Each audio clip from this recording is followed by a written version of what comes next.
Mr. Who? If we need him, yeah. Yes. He asked me what time he should be here, and I would keep him apprised. He's in a building so he could walk here in 10 minutes. So he has asked what time. Is Willow still? No, it's still coming. Okay. When I reviewed the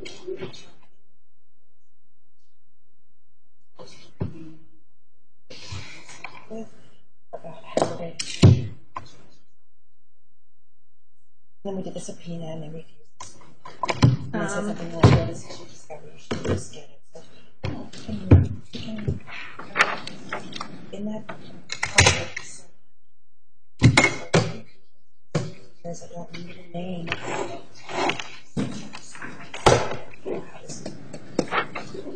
So specifically, you are looking for him to provide you with the names of who. If there are names, if there are names, and if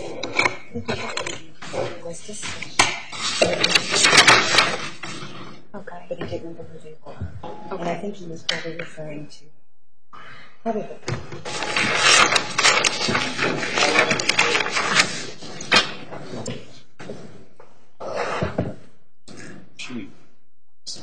she wants to. I don't.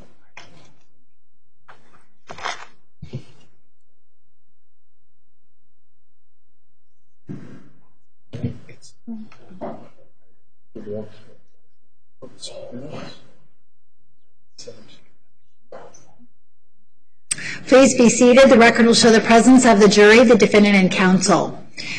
Ms. Alicia may call your next witness. Thank you, Your Honor. Good morning, ladies and gentlemen of the jury.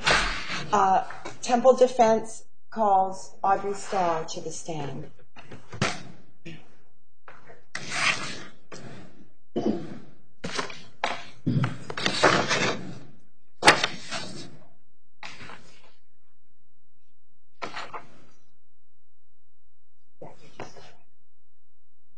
Right up here, please. Right up here. Can you spell the first name? Okay, right here. Spell the first name. A-U-D-R-E-Y. And your last name? A-R-R. Please raise your right hand. Do you solemnly swear the testimony you're about to give will be the truth, the whole truth, and nothing but the truth, so help you God? I do. Please walk right around here and have a seat.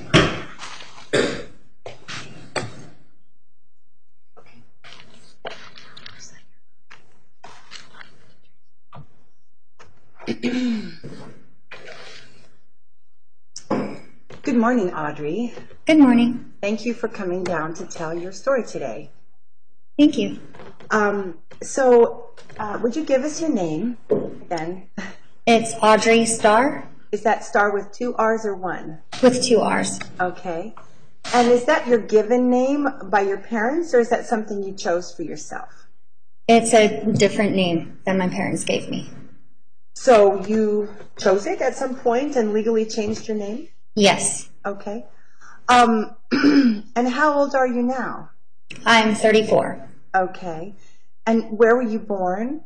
I was born in American Fork, Utah. Okay, so were you raised in Utah? Yes. Were you part of the religious community in Utah? Yes. What religion did you belong to? I was LDS. Okay. And at some point, how old were you when you decided to leave Utah and did you come right to Arizona? I believe I was around 24 years old, 25 years old. And no, I did not come straight to Arizona. I actually moved to Las Vegas. Okay. And why did you leave Utah? What prompted you to go from Utah to Las Vegas, for example?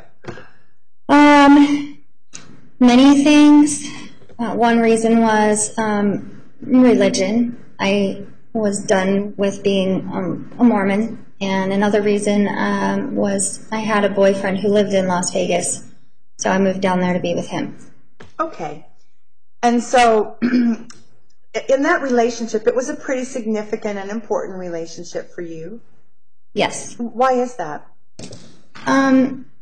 It's probably one of two relationships out of all of them that were not abusive relationships.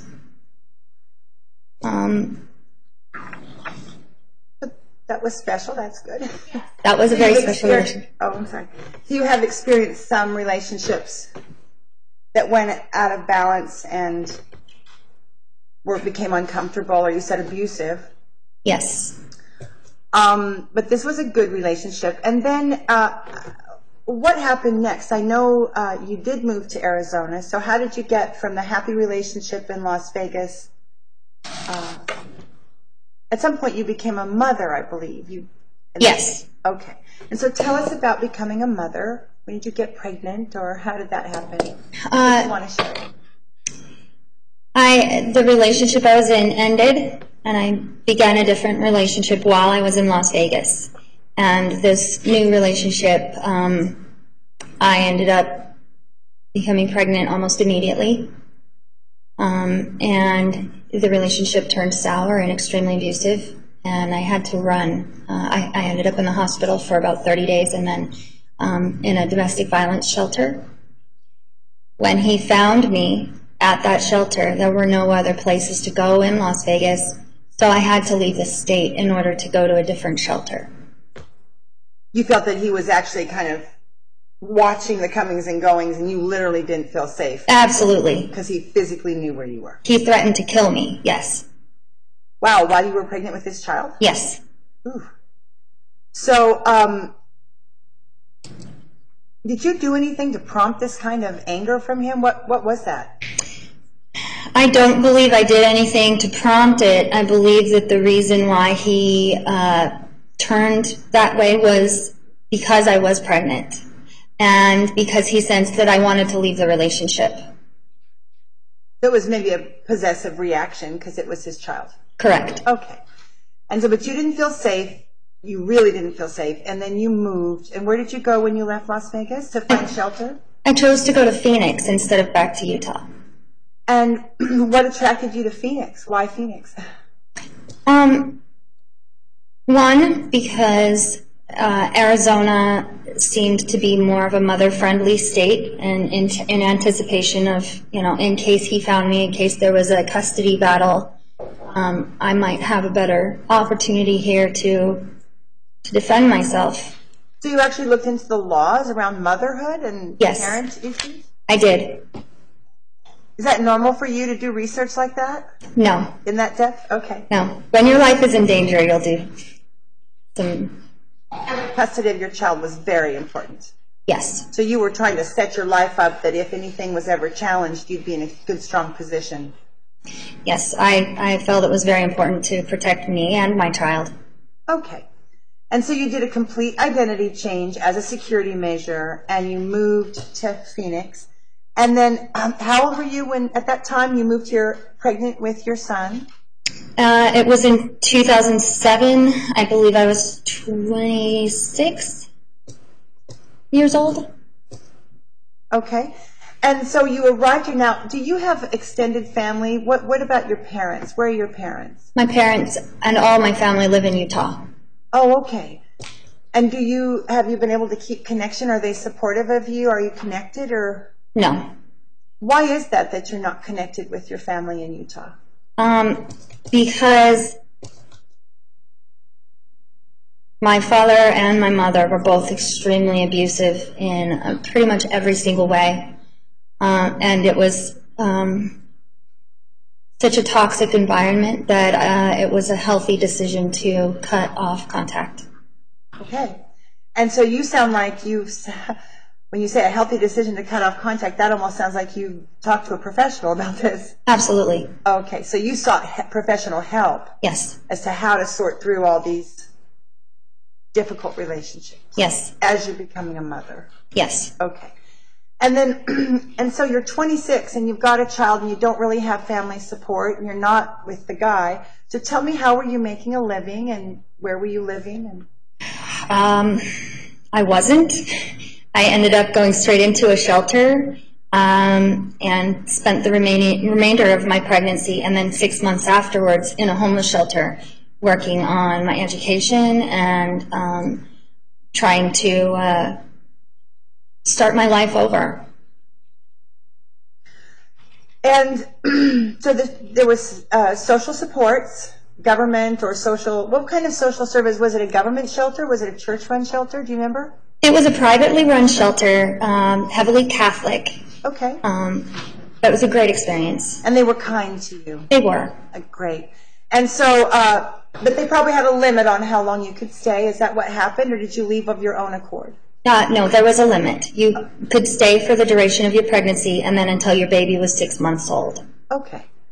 So this is looming 6 months old infant. You don't really have family in Phoenix, not really a support system other than the shelter. So then what did you do? How did you take your next step to become a single mom? You know, you've got this baby now, but no place to live and no money.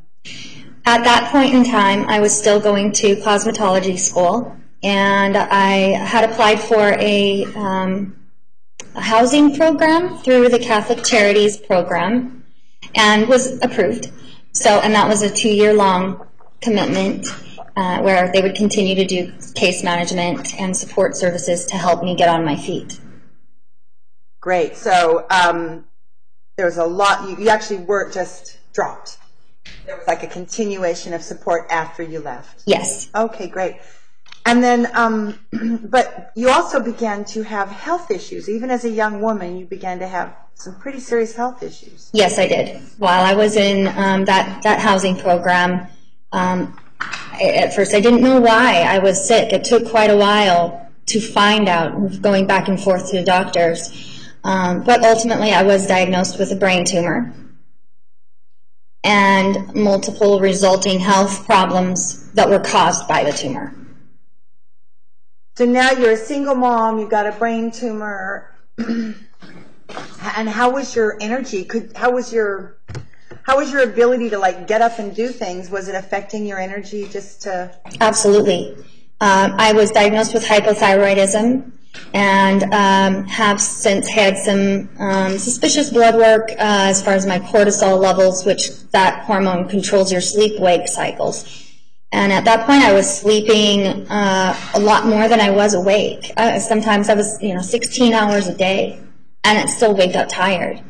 And I couldn't figure out, what was going on. There was nothing working. And everything that I tried, of course, this launched me into really dark depression, not knowing what was wrong. And what happened with, you're still in cosmetology school, or you completed cosmetology school? I had to stop cosmetology near the end of school because I became too sick. And so you have this very strange kind of you have to sleep big blocks of time. How do you make a living now? What are you doing now? I'm not making a living now. I'm actually homeless, staying in a hotel. So, and somebody else is paying for the hotel, thank goodness. If it wasn't for that help, I would be living in my car.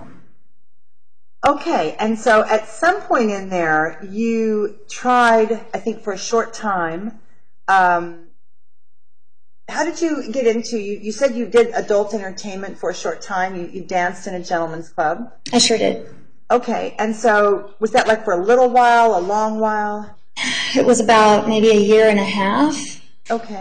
That happened to be the only job that I could keep. I kept getting job after job after job and getting fired shortly thereafter because of too many sick days.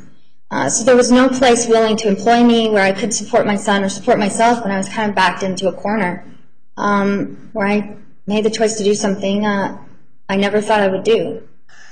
And so the dance club actually, whatever people think of dance clubs, they were willing to let you come and go with your own schedule. Yes. And that made a huge difference. Yes. Okay. Yes. And then I know you said something happened. How were you? Were you comfortable at the dance club? Was it comfortable? Sometimes not. Of course, it wasn't comfortable. I had to be pretty drunk initially to feel comfortable getting up there, and It never did feel natural to me. I enjoyed being on stage and being an entertainer part of it. I enjoyed the performing part of it, and I enjoyed the athletic part of it. But the rest was, I didn't enjoy that. When you say the rest, is that the energy in the room? What do you mean you don't? Yes, the energy was very heavy. And then the clubs were just kept very unsanitary, very dirty. And it wasn't very conducive to the illness that I already had. They're kind of dark. A lot of the clubs are dark, Yes. not well lit. Yes. Okay. And then something happened after you've been dancing for a short while. You're struggling with this illness, and you go to work one day, like every day, and something happened that made you feel like you just couldn't go back. Yes. What was that? The last night that I worked, there was a gentleman who came in. The club referred to him as a whale. That's somebody who just comes in with a lot of money and is spending money left and right. Well, before you go, how much is a lot of money? What would make a person a whale? Is that like they're going to drop $100 today, or they're going to drop $500 today? What is that? Thousands of dollars. A whale is someone who will drop thousands of dollars in a single visit. Yes. Okay, so that you got a whale. That must be exciting. Maybe he's going to tip you. Is that how you look at it? This person is capable of giving me big tips, so I'm going to try really hard, something like that. It was exciting. I initially was alerted by management that this person was there, and that he had requested me as an entertainer to go back into the VIP section, and that they were taking me off stage dances out of the rotation. And so it was kind of a management decision to put me there with him. But I really, 1 second. So there's a big room where the ladies dance on a stage, and most of the guys are sitting, and some women come too, I know, but it's mostly a male audience. And then I don't understand the idea of is this like a private room with a private dance, that kind of thing? Semi-private. It's a walled-off area that has several places for dancers to perform for more of a private show. And anyone else around when you do the private show, just you and the person behind closed doors, or is it like everyone can see you? Or people can see you still from in the club. There's a video camera that monitors it, and then there's a security person who's supposed to stand at the door and watch. But this night, they did not. Okay. And so what happened? Was this your first private dance? What was that? Was it your first time taken out of rotation and given a private dance by the management? No. Okay, so you've done this particular thing so you're in a private dance, you have done them before, you've been told this guy's a whale, he drops thousands, so you're kind of optimistic that maybe you'll get a good tip that will help you with your bills. Okay. Yes. And then what happened? But the manager also warned me. This person is known for biting. And I requested that a security person stand there and watch and make sure that I wasn't going to tolerate biting. And they said, oh, just call us if you need help. I have a question. This is new. So the management knew this person had bit dancers, like with his mouth, like bit somebody. Yes. And they let him come back? Yes. But isn't it like illegal to touch the dancers? Or tell me what are the rules about touching the dancers? Because I thought they weren't supposed to actively touch them. It's been a while since I've danced, but I believe that is the rule. Most clubs do have that rule. Well, whether it's a law or not, I don't know. But I know that you're not supposed to touch the dancers. Okay, so biting someone would be beyond touching the dancer. It would be like really invading the dancer's space. Absolutely. Okay, and so what happened? So I went back there, already alert that this guy had a habit of biting, and I danced for several songs for him. And he had a friend with him as well, and they were clearly overly intoxicated. And the club was still giving them more drinks.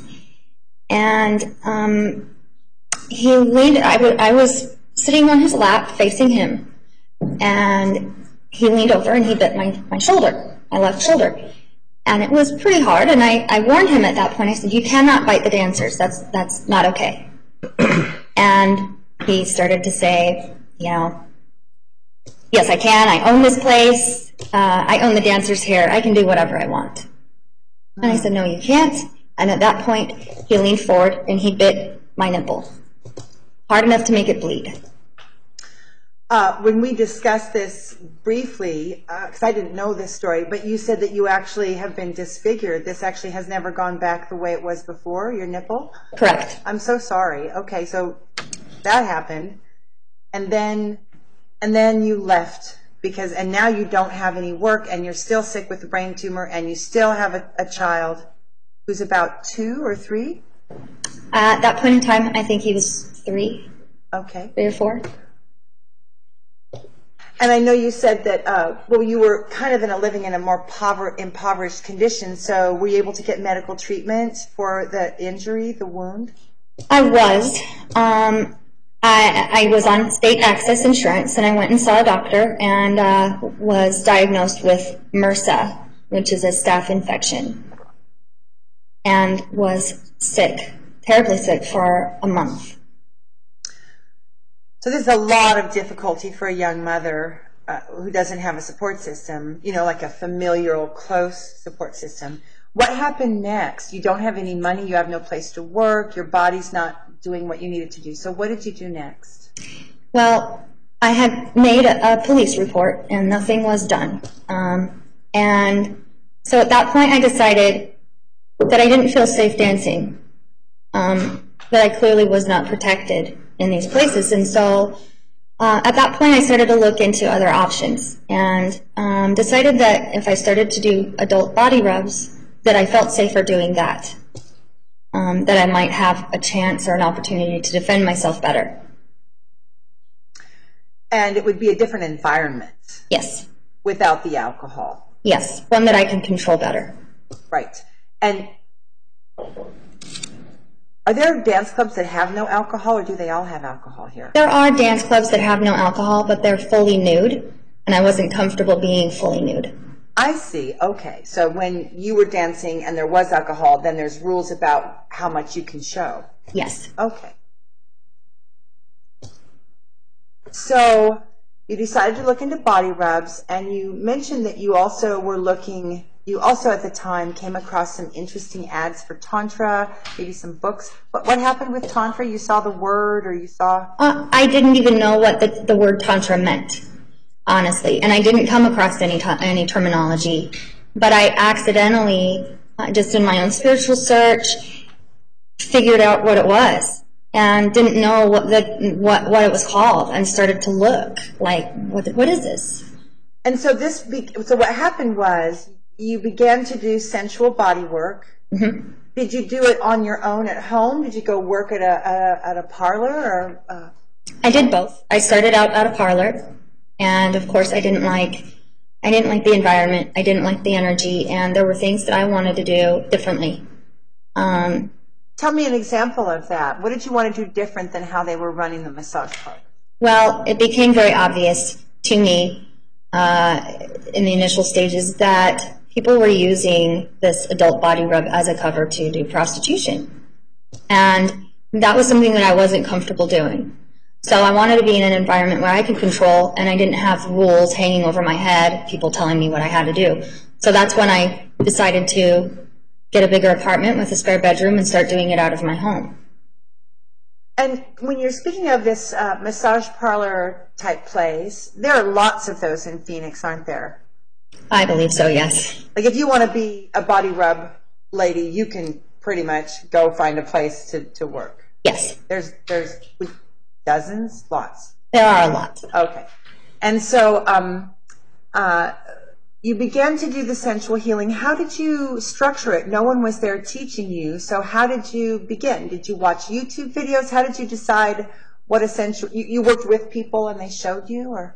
Well, my initial goal was to... I knew I needed to compete against other people who were doing more than what I was willing to do. So I needed to find a way to make my body rubs more unique, so that people would still want to come back to see me. Are you implying that if a woman's more and more sexy, then there's more people wanting to see her?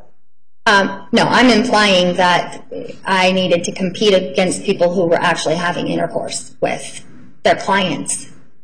And that was not something I was willing to do. And so those people would see you and just sort of expect it. Yes, just by going onto the website that I was advertising on, it's just an assumption people make. Okay. And that's actually true about any adult entertainment. You've worked in adult entertainment a little bit. Do you agree that there's kind of a scarlet letter if you're a woman? There's a little bit of a stain that you work in adult entertainment? Yes. Among normal people. Yes. People who have regular office jobs, retail jobs, they look at sex work as like, whoa, that's... Yes. And my personal belief is that that would be why the police didn't do anything to protect me when I was assaulted.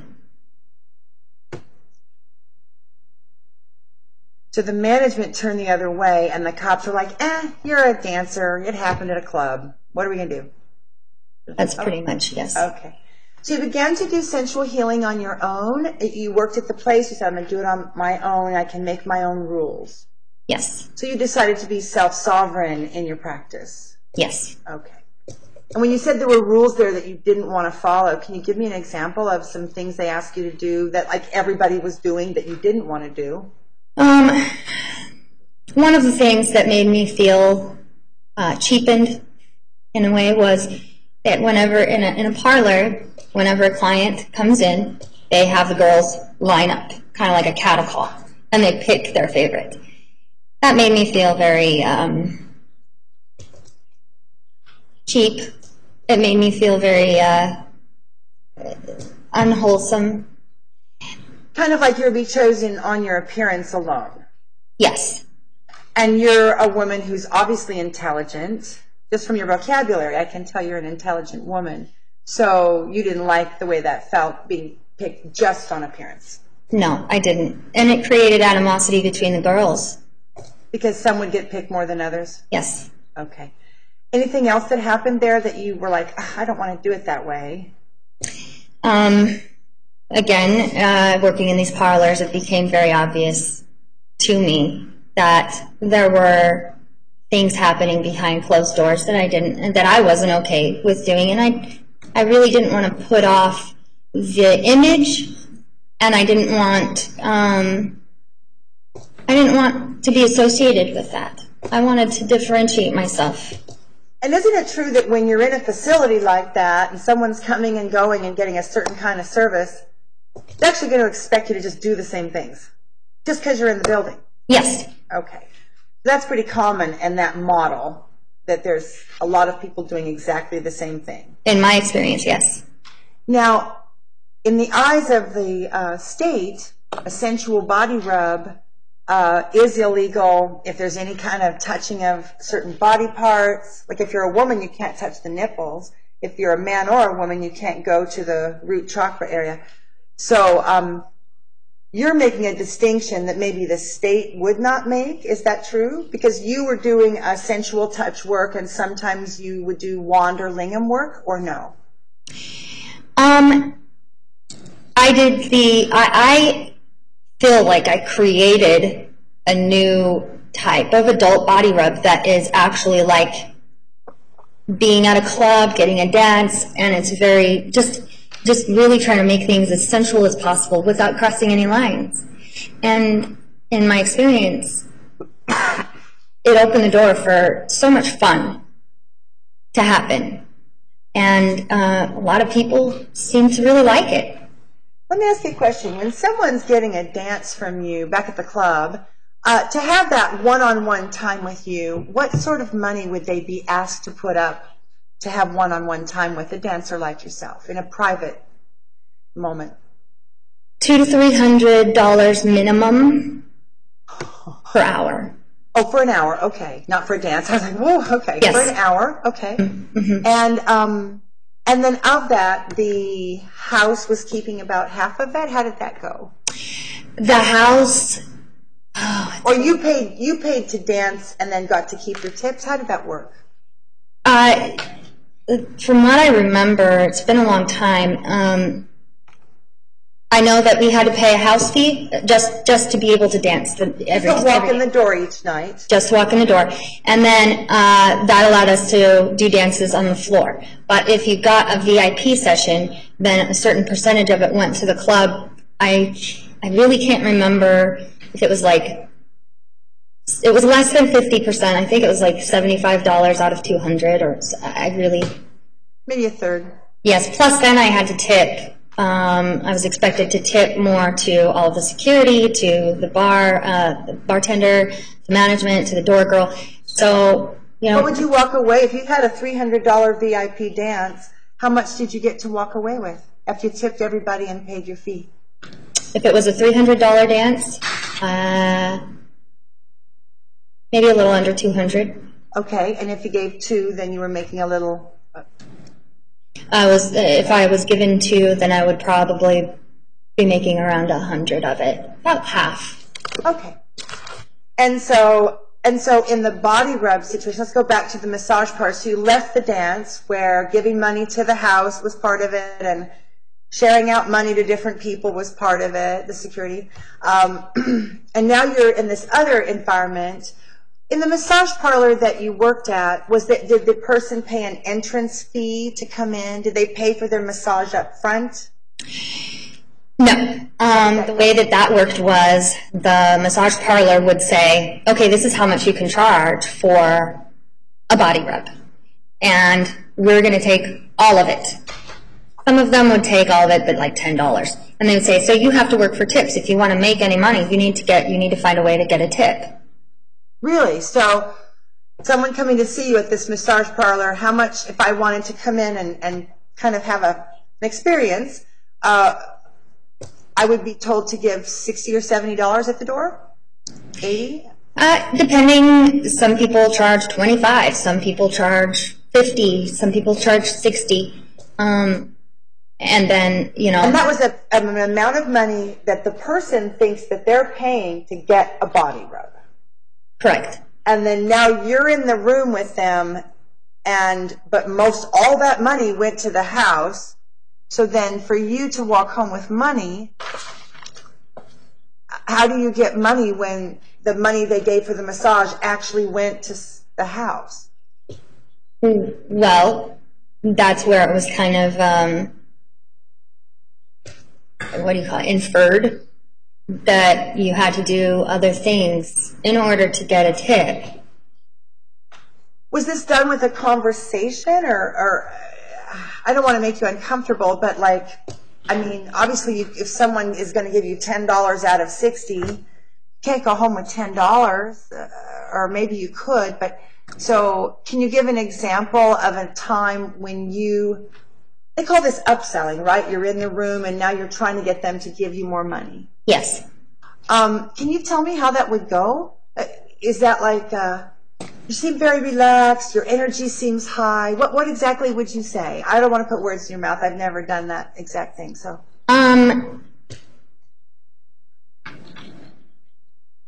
They gave us ideas on how to negotiate in the room by explaining up front, okay, this is what gets you in the door, and you know, this is the fee that gets you in the door.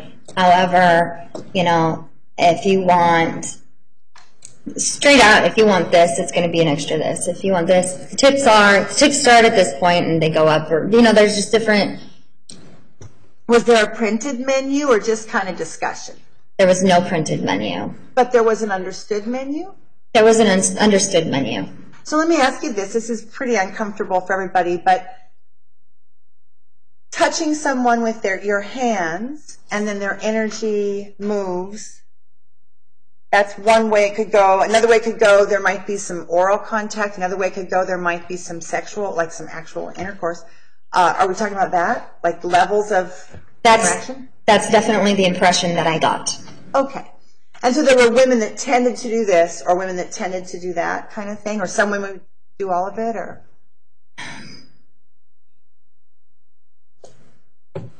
I really don't know how many of them participated in it, but I can tell you that the pressure was extraordinary to be somebody who wasn't willing to do that in that field. I felt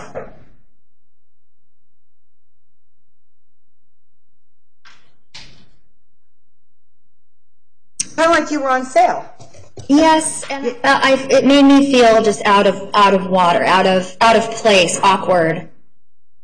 Because this was something that I wasn't willing to do, and there was just a lot of pressure coming from different ways to, you know, like, well, if this is what you want to do, this is what you have to do, kind of thing. Okay, so we talked about the uncomfortability of that and how those massage parlors, how they seem to work, this entrance fee, and then you or someone tries to get more money in the chamber to Yes. do extras. So then you decide, I want to do my own thing. I'm going to be a healer. I'm studying on my own. And then you began to do that. And when in this interview that we did, you said that you were beginning to be complimented, that you had a natural gift for touch. Yes. Tell me about that. Well, to motivate me, really, what motivated me to explore other options was the fact that I wasn't willing to do these things that all of my competition was doing. And so I had to make my sessions really interesting and fun. And that's where I started to learn, not even knowing what it was called, that I could move energy with my hands, and I could move energy through my body, and that I seems to have a gift. And people told you this after you're Yes. receiving a healing, they'd say, this is astonishing. Do people ask you where you trained? How did you learn how to do that? Well, at that point, I started to really do the research after I figured out that I had this gift. And so I started to look around online, and I found this website called the New School of Erotic Touch.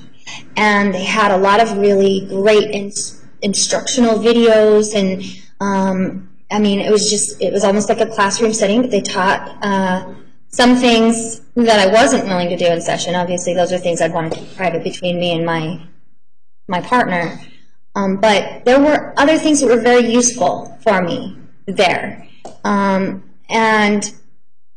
the techniques that I picked up from that and learned from that, I used in my sessions, and people, I mean, I started to get too many calls to take everybody. So at that point, as a young woman, kind of abandoning, feeling rejected by your religious upbringing, there's no place for me here, and into this experience at the dance place, did you feel like you had maybe found something that you'd been looking for? Or, I don't want to put words on it, but when you discovered that you had this power to shift people and give them a healing, and that they were willing to give you support for that without negotiation, without pressure, is that kind of what happened? Yes, I really did feel like I had, I felt like I had this gift, and that's when I started to really even explore more, like doing facials, doing body scrubs. I made my own lotions. I made my own oils. I started to implement essential oils, and I started to really, at that point, I started to really move towards working on chakras. At that point, I was starting to learn about chakra work and how to balance them and how to heal and unblock blockages in energy. And in exploring all 5 senses, you really get them completely in the moment with you, and very relaxed, and it's so much easier to help heal somebody who's just opened up.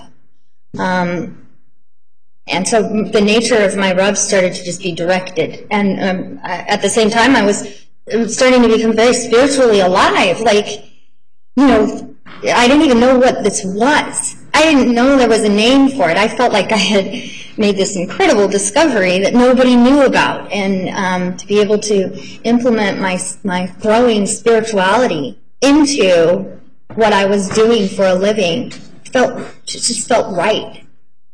And I was very excited and very happy, very fulfilled. People started to open up in sessions to me, about their issues in their relationship, and that was just amazing to be able to help. And so the state is having a hard time, I think, understanding the sacred perspective, and then there's this thing we call secular sex work, which is strip clubs and massage parlors and things like that. I'd like to know what, in both situations, you were interacting in a sensual manner with a person that you just met, theoretically. Maybe it's someone who's coming back, but generally it's someone you're not in an intimate relationship with, but you're sharing sensual energy in both situations. Yes. And you said the energy at the dance club was heavy, and the way it felt to negotiate a certain act felt terrible. When you did these ceremonies in your way as a self-sovereign woman, how did you feel after those interactions? Did you feel oppressed when those people left? Oh, no. I felt so fulfilled and alive. Oftentimes, you know, I only charged for my time. I charged for an hour of my time, but oftentimes my sessions would go 2, 3, 4 hours after the initial hour was up. And a lot of it would be conversation. A lot of it would be very therapeutic, talking about the relationships, talking a lot about spirituality. So you became a confidant for some of these people? Absolutely, yes. And they felt safe to share Yes. things that were happening? Yes. Okay. And I also began doing couples sessions. And this was before Temple. You were doing this on your own? Yes. Okay.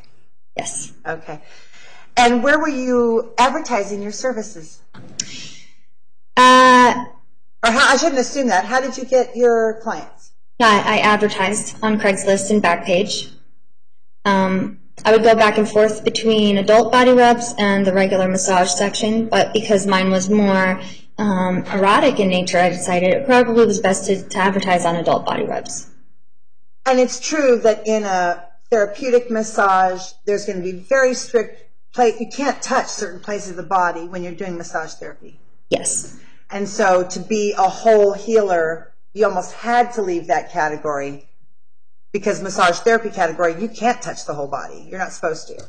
Well, it wasn't about that I couldn't touch certain parts of the body. It was more about that I was using the sexual energy, the root chakra energy, and that it was so sensual in nature that it was not the typical massage. And I wasn't a licensed massage therapist. And so really, to describe in a nutshell what my sessions were erotic body rubs. Okay. Although you felt it might be more than that. That was the category. Yes. Okay. And you chose not to advertise in escorting because I wasn't willing to go to anybody else's location, number one. And number two, there's just a whole stigma that goes along with that. Okay. Now, so you're practicing on your own and you think you've discovered something fantastic. In fact, you know you've discovered it. And then, but you're still dealing with the brain tumor? Yes. And still dealing with huge chunks of sleeping? Yes. And at this point, you reached out to the temple, or how did you hear about the Phoenix Goddess Temple? I had a few spiritual awakenings in my own personal, just by myself, doing root chakra and doing a lot of chakra work on myself, and started talking about it to my friends. And one of my girlfriends said, you know, I think I know what that is. It's called Tantra. And there's people at this goddess temple, and they're experts. They know what they're doing, and they teach classes. She let me know and expressed that this was a very respected place to go, and that perhaps I might find some answers to questions that I was asking. Something you maybe couldn't find in a book or a video. Yes, probably something I could find in a book or video now, looking back, but I didn't have a name to put to it, so I didn't even know to look at Tantra. So sort of like a random thing that dropped in from the universe and said, go here. Yeah, I was really led. And so did you write a letter? Did you go visit? What did you actually do when you heard there was a temple that did Tantra? What did you do then? I Google searched it. I looked it up online, found the website, and I called the phone number on the website. And I might have sent an email. I'm not sure. Yeah, I think we did correspond. Frequently, practitioners inquiries were forwarded to me. And I do recall that you sent an email. You began to speak with me about this sleeping too much thing. Correct. And we met, I believe, at least once at the temple to talk about how you might work with this. Yes. And you told me about your brain tumor. Yes. And do you recall what I suggested that you might do as a ceremony to shift it? Because you tried a lot of things.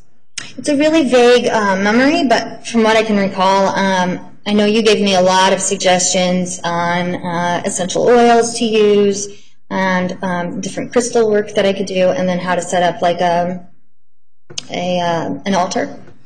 And I suggested you set up a day-night altar and start putting more things on the day side, like not let your whole life live in the dreamland. Yes.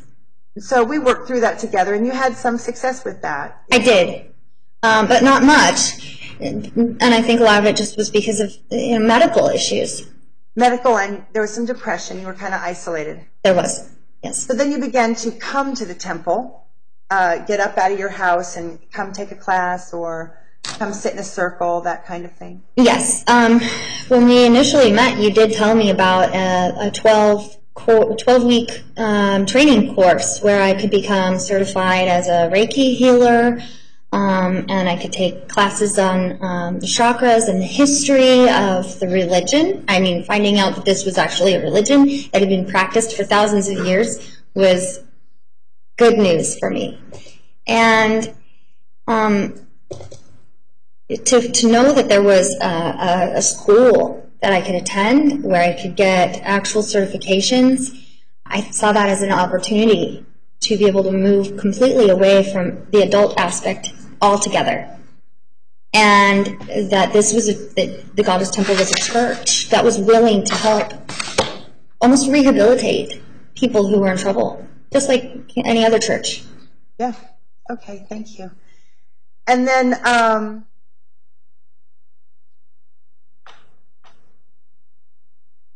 there were some money issues because you weren't feeling well. And do you recall asking about talking to me or someone at Temple about how you could do tuition? Could you maybe do some chores for tuition or? Yes, over time or we discussed the price, what I would initially need to pay for the classes, and I didn't have that money, and so we worked out. You were very open with me. The temple was very open with me about allowing me to just do service work around the temple in exchange to cover the classes, the cost of the classes, and so I took that opportunity. And so for a brief time, you actually chose a goddess name. You kind of thought, maybe I want to work here. Maybe I want to actually practice here. It was intriguing to you. And you chose a goddess name at that time. Yes.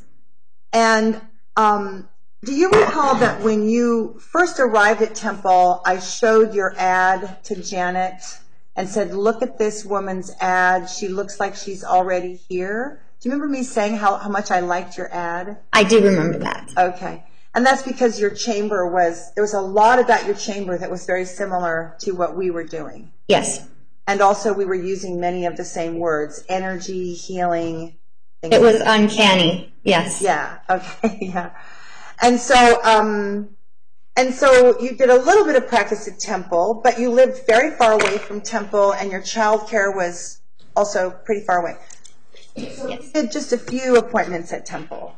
I did. I only took a few. Most of it was just me being around Temple, attending classes, and Sunday worship. That was really exciting for me because I could come. They had a luncheon. Everybody could just talk and really just vibe with each other.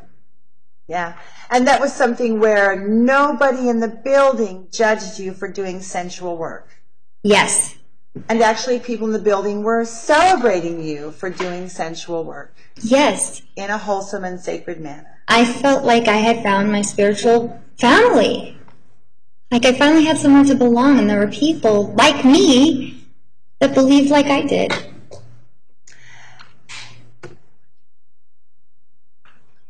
And so, and I recall you said right after you did one, you were Bast. Why did you choose the goddess Bast? What kind of goddess is that? Bast was a goddess surrounded by, all about the lion and the feline energy. And Goddess, and she was known for, was it play and laughter? Can you tell me what you remember about, why did you choose Bast, the cat goddess of play or something? I remember that it was, about happiness, about laughter and being giddy and just like a free spirit. And I felt like I really resonated with that energy. That was kind of like what defined me and who I was. And so I chose Bast initially. And then you came back maybe just a little bit while after that and said, I know who I want to be. Yes. And what did you choose? The name Bast just came off out of the mouth, kind of. Something was off with that. So I found another name called Soleil, and that was just like a ray of sunshine. Like, that's me. I agree. So, and then you began to pretty much practice at your home space because your childcare was there close by, and you also had a long commute. Yes. So when your ad was placed on Backpage and it mentions the Phoenix Goddess Temple, see me at the temple or see me at my private space, we spoke of that we were happy if you were practicing at home and happy to have you practice with us in the building. Yes. And there was a part where there was kind of a motherly concern for you that you're out there in the world practicing, nobody around. We wanted to be in a little connection with you because we knew you were practicing and we cared for you. Yes, and I would even come to the temple just to visit. Even when I really felt like I had some friends there, some very close friends. And so you didn't actually tithe a lot of money to the temple. It was a resource because when you didn't have a lot of money. It was a resource, but I had actually set up a few backup plans with the guy that I was dating at that point to try and help me get through all my expenses until I finished a 12-week course. But we broke up, and I didn't have that resource anymore. So that was one reason why I had to go back to practicing at home. And you also had an injury that happened that summer. Yes, I cut off the tip of my finger, and it was bandaged up for several weeks. So for the first initial, 3 weeks, I think it was, at the temple, I couldn't do any body work anyway. You were hanging around and absorbing everything. Yes. Okay. So you did have a threshold right when you came into temple. Do you remember what a threshold is? I am really foggy on all the terminology. When you first come to temple, we ask you to pick someone to receive a healing, and then you'll give a healing, and then you're one of the healers. You give and receive a healing. I do remember that. Did you do a threshold with anyone at temple? Yes. Who did you choose to receive a healing from? His name's Ben, and I think we were really resonating with each other beforehand, so it just kind of was like, hey, you want to do this? I need somebody, so yeah, of course. So the thresholds, as far as you remember, were scheduled when you said, I'm ready to threshold, let's set something up. Somebody suggested it. Say, are you ready to threshold? How did that work? The temple said, are you ready to threshold? And you'd been in the building for how long at that time? I'm not sure, maybe a week or two. I'm not sure. But did you feel pressure to take the threshold, or was it just something you knew you were going to do as part of beginning to practice there? I didn't feel pressured. I was told that this is something that you need to do. And so I was just like, okay. I wasn't quite sure exactly what it was when I went into it, but it just was natural and warm. And so you did a give-receive with another healer. Yes. And did that make you feel stronger, that you were in the right place, or? It did. It really did. To know that there were male healers there too, really, that was very attractive to me. Is the person who gave you the threshold in the room today? Yes. Who is that? The gentleman sitting right to your right. Benjamin. Yes. Okay. And would you share us just a little bit? In Temple, there's been some discussion that women usually need a release in their heart, and men usually need a release in the red ray, that we have these powerful poles. Yes. In fact, yes, go ahead. In fact, when somebody has a blockage in one of these two, oftentimes the men, with men, it's in their base chakra. With women, it tends to be in their heart chakra, and that's why you see prostate cancer so much, and that's why you see breast cancer so much. And so in Temple, we see this as unexpressed energy that might be mutating the cells. Yes. So Temple was facilitating the movement of energy for women as well as for men. Yes. Did you need a sexual orgasm during your threshold? No. Did you receive some kind of release, however? An emotional release. Yes. Emotional release. Yes. So release in Temple could be from your heart, or it could be a release from your root, or it could be a release from an idea that's binding you. There are so many different types of releases. Almost every single one is going to be different. We would use this word to describe something that's bound up and has been allowed to move. Yes. The word release just means it's no longer stuck and it's moving. Yes. Okay. And actually, part of your trade at the Temple, you were really interested in teaching crystals and stones, and we didn't have anyone specializing in that. Yes, I remember. And so part of what was going to happen was you were going to come in, teach on things that you knew a lot about, and teach, practice in like a big chunk, and then go home and be with your son. Yes. And there was something about this style of working as a single mom. Did it allow you to spend more time with your son than, say, a 9-to-5 job at an office? Yes, it sure did. So you basically could be with your son whenever he needed you, and then you had some really good child care, and so you just only were away from your son when you were actually working. That's correct. And so when you were answering phones, doing laundry, and all those things, you were still kind of working, but you could be with your son. He was right there. And then whenever you had a ceremony, what happened with your son? I made sure that I treated this as a normal job, and I took him to daycare, and then this was the allotted time that I could work, and then I went and picked him up. Okay, wonderful. And so,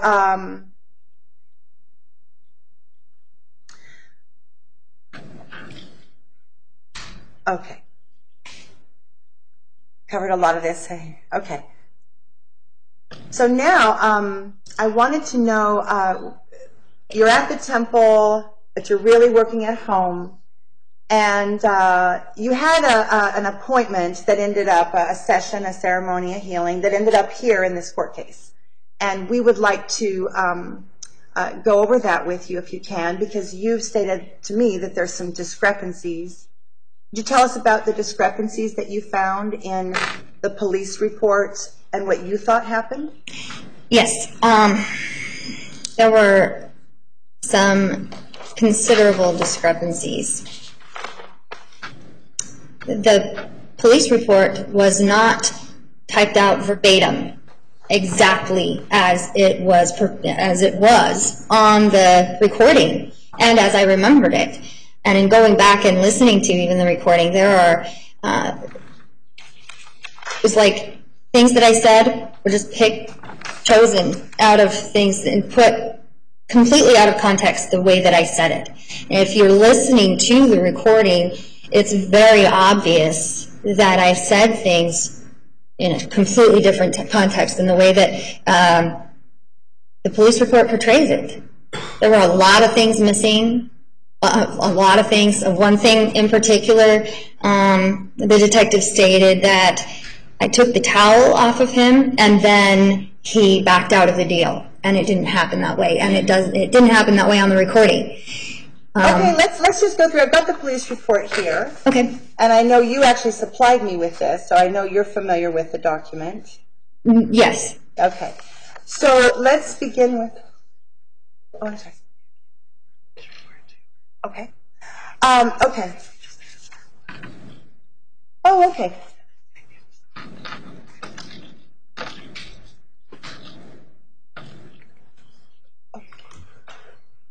Okay. Okay. I'd like to go through the undercover wire recording with you just to hear a few key bits. When you listen to this, you actually, like all of us, heard that there was quite a bit of static on the line. Correct.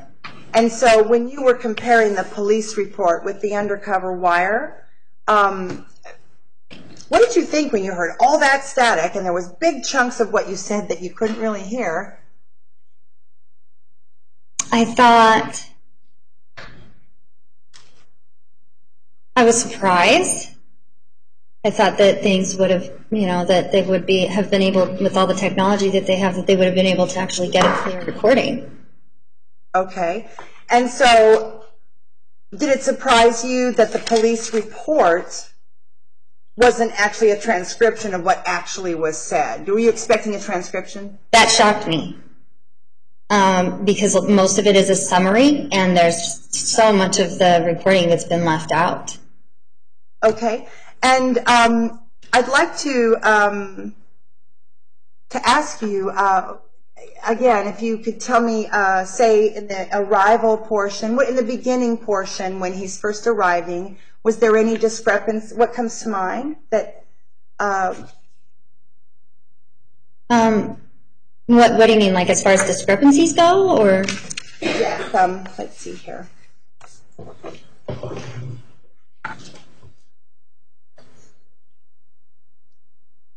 Okay, so you did talk about your connection to the Phoenix Goddess Temple, this detective. Yes, he asked me about it. And you talked about chakra healings and crystals and cleansing energy, that type of thing. I did. I talked about the spiritual aspects, the health benefits, and being able to really heal somebody. Okay, so that part appears here in the report. Yes. Okay. And then you also talked to this officer, I believe it was Detective Kenny, that you were working at interacting with the Phoenix Goddess Temple to obtain training. Yes. Okay. And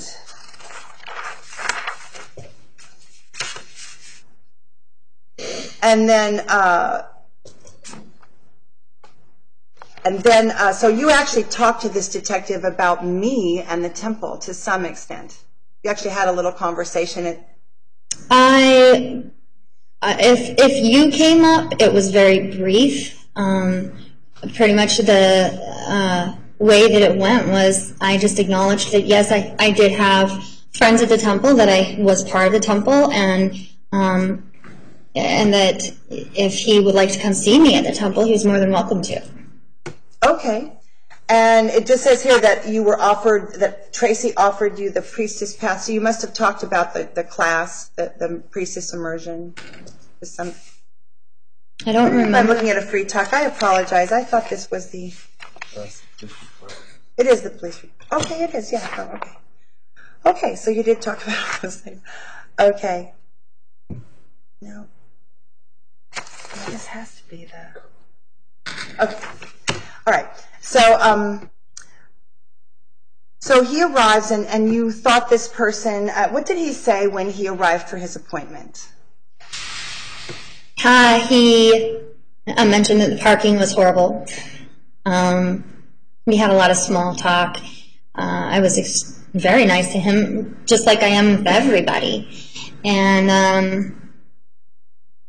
I explained to him what my donation was for the allotted time, and then I explained to him, he was welcome to dress down to his comfort level, whatever that was. He didn't have to take anything off if he didn't want to. It was all about him being comfortable. Okay.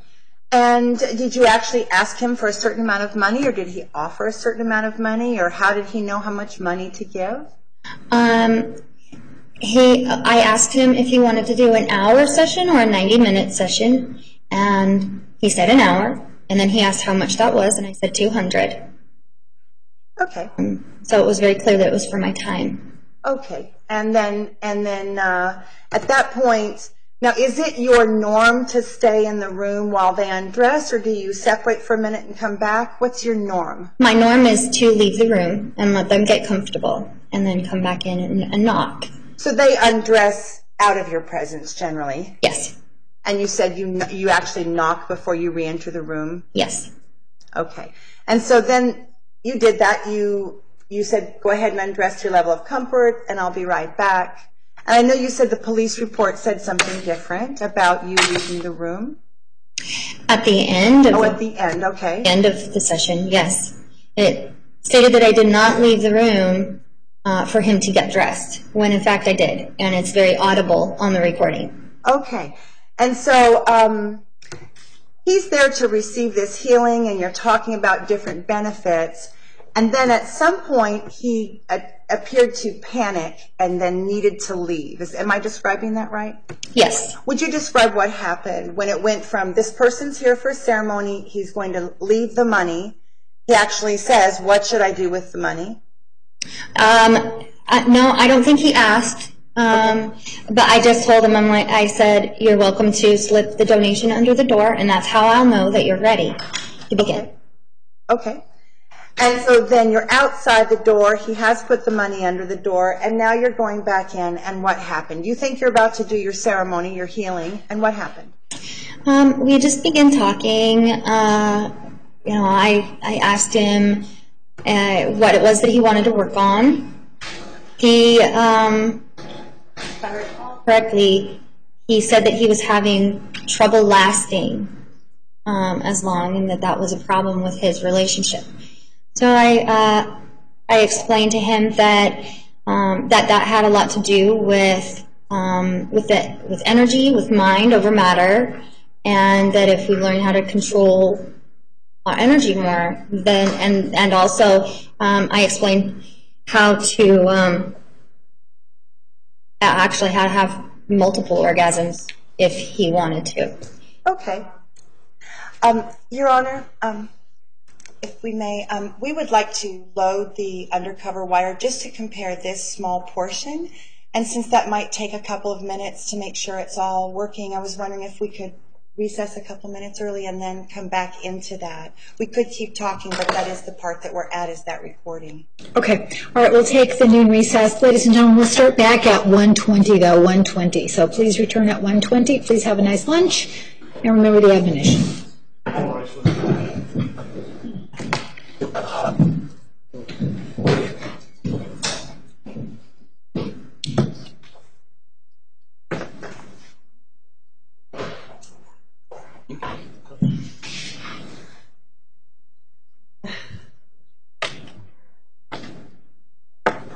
You may step down. Thank you.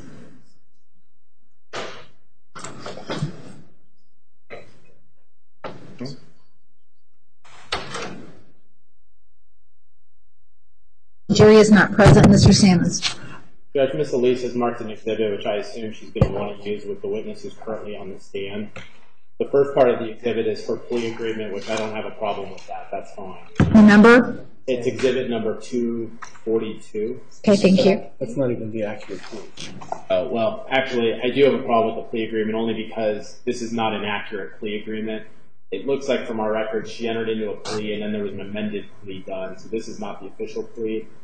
So I have the official plea. If Ms. Elise wants to mark and use that, that's fine. That's perfect. I was hoping to find it on the discovery card and I didn't see it, and so we used the one we had. Okay. And then the other parts of this exhibit, Judge, are minute entries from dependency hearings regarding this witness. I think there was an issue with her son after she got arrested. So I'm objecting to these documents. First of all, they're not certified. Second of all, it's not relevant. There's documents from juvenile court. I've never been disclosed any of these documents. Neither you. There's a summons. And then there's a letter from Ms. Starr's attorney to the prosecutor, which I think is irrelevant and hearsay. Okay. So, Ms. Elise, we'll have the actual agreement for Ms. Starr marked as an exhibit. That will be number 2. We've already marked it. Okay, it's done. 244. All right, so 244. Okay. And the state is not objecting to that, correct? All right, so I'll admit 244. And with regard to the other documents, the state is objecting on the grounds of non-disclosure and relevance. I don't know if you need to admit those documents or if you could just use those to refresh the witness's memory if she can't recall specifics that you ask her. Yes, Your Honor. I think it's okay to use, as with all of these things, the actual document actually says what was said, so to us it's better. But I do understand that there's an enormous amount of material. So yes, we can use the documents to refresh the witness's memory. I don't think it's essential the jury sees any of that. Okay. It was important to her, and so I thought, well, let's put it in and see what happens. Okay. Judge, just so it's clear, I'm also making an oral motion to preclude any questioning regarding dependency actions involving this witness's child. I don't think it's relevant at all to her credibility or to any of the relevant issues in the case. Wow, Your Honor, it's extremely relevant to her credibility through enormous odds that she's faced her entire life to be a sovereign woman and tell her story. She deserves to be heard. The truth is that the state has continued to, she has a piece of paper which lists the state of Arizona as the victim in this case. She has a piece of paper that actually says it says victim and then it says state. And so the state has continued to characterize, as have some of the lead detectives that are about to testify, Commander Gallagher for one, in his pretrial interview, he said every woman in sex work is a victim. So the state says that we are all victims except me, because I'm the leader, but that all the women who did this work are victims. And this woman would like to testify that her life was bad before Temple. Temple was helpful, and then her life took a terrible turn when the Temple support was taken and these vile accusations were made. She lost custody. She has a marginal custody because her child was placed in a boarding school. These types of accusations to a mother could easily displace her child. And this is not the only woman in the case who had weird things happen with custody, lost her primary partner, etc. For them, they continue to do this thing where they want to separate out, or I should say isolate something and take it out of context. And this witness's testimony, and she even wrote you a letter, Your Honor, trying to explain what was happening about this, and that she felt that her court-appointed attorney was not, did not get the discovery to her. She said she had a right to see all the evidence before she took the plea. She asked for that evidence. Her attorney did not provide it, the court-appointed attorney. She said, I want to see it before I take the plea. They said, you better take this plea. Then she went in, and a bunch of weird stuff happened. And when I asked her today, we just did our pretrial witness interview, I asked her, did you feel you have any choice? Did you want to fight? And she said, yes, of course I wanted to fight, but this happened, this and this. And I had to take the plea just to survive.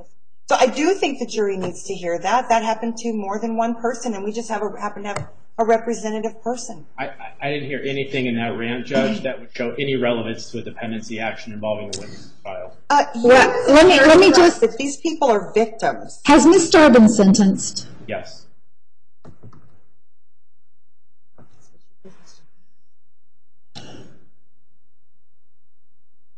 She said you could speak to her directly. I'm uncomfortable doing that because there could be aspects of what she may be saying that could be problematic for her. She doesn't have a lawyer here. Well, Your Honor, you testified, when I asked you about this, you said that once they've completed probation, they are done with the case. I don't think she's going to say anything about anything new. I don't think we need to harp on it, but she does want to talk about how, her parental rights and the taking away of her parental rights were, in fact, a part of taking a plea bargain in this matter. She didn't feel guilty, but she felt she didn't have a choice. You have allowed us to show the plea bargains, and it's just a fact that some people took the plea bargains because they didn't have a choice. And I'm going to be in a position, Judge, where I now have to call the prosecutor to rebut any sort of implication that this was part of a child dependency issue, she's just going to open up a whole door to something that's completely irrelevant. There must be some limited way to let her address what happened because of these accusations. Here's the thing, Ms. Elise. She made a factual basis. She said this is what she did. She admitted what she did in court. And so are you now going to suggest that when she stood in court and made a factual basis that she lied to the court? Because then that puts the prosecutor in a position of perhaps impeaching her with a statement, with her statements to the court at the change of plea proceeding. I mean, it just opens a can of worms that I'm not really sure is necessary at this point. And Your Honor, everything you just said, every person that I have the privilege to speak to that has gone through this process, my daughter, for one, did not believe her mother's church was illegal identified, did not believe it. She took the plea because we had no contact with her, and after 2 years, we were tired of not seeing each other. And I was facing time in prison. So there's something going on with the judicial system that is larger than this case, and it certainly is happening in this case, where amazing people who believe what they were doing took plea bargains. I have one of my witnesses who went to this court. She took it because of the stress of her mother having a heart condition, and then ultimately she had to choose between love and being on her mother's side, or letting this stress and letting this go. So I think the jury needs to hear that. No one actually lied to you, but there is this kind of inquisition quality where if you don't say yes, you're like, oh no, it shatters. So you say yes. Well, if you're saying now that she didn't do anything, she didn't do what she said she did, then that is saying something different from what she said to the court. And I think that's Yes, Your Honor, and they all stood in this court and took guilty pleas. The fact is, though, that if you speak to them, most of them will tell you they did not have a choice. Their attorney did not work with them to defend them. I attempted through the court-appointed counsel to get defense materials into the hands of my co-defendants and was absolutely blocked by my own defense counsel from sharing defendant information that would have helped my people in the temple defend themselves. I was blocked from sharing that information. I was told that I was crazy for wanting to share that information, and I was put in Rule 11 for wanting to share defense information. I was told that criminals don't do that. So, yeah, we don't have to talk about it today. It's eventually going to come out that a number of people in this case took pleas because they didn't have a choice. All right. Well, with regard to the dependency action involving her son,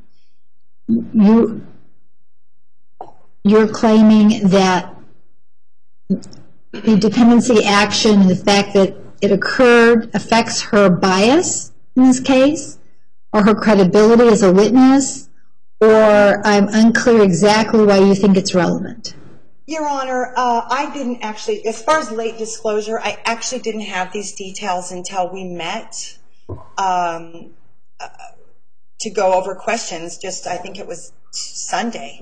So I actually didn't know about this particular aspect of her testimony, and I'm really standing here as a priestess with a sister. She wants to say this, and in terms of credibility, I think that she would say, I would like to communicate that I didn't feel guilty, but I didn't feel I had a choice. And I think actually other people have already given that testimony without help from their counsel, without the church coming in saying, here's how to defend yourself.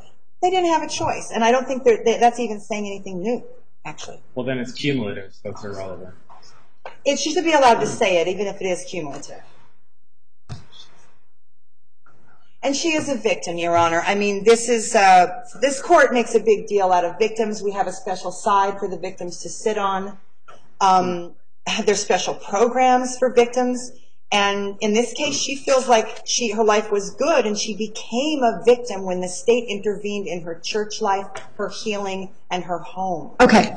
My ruling is that because this information was disclosed to the state only today, I'm going to sustain the objection. However, depending on the cross-examination, the information elicited from the state may open the door and make it relevant. So you may re-urge this information after cross-examination if you believe the state has opened the door to the information.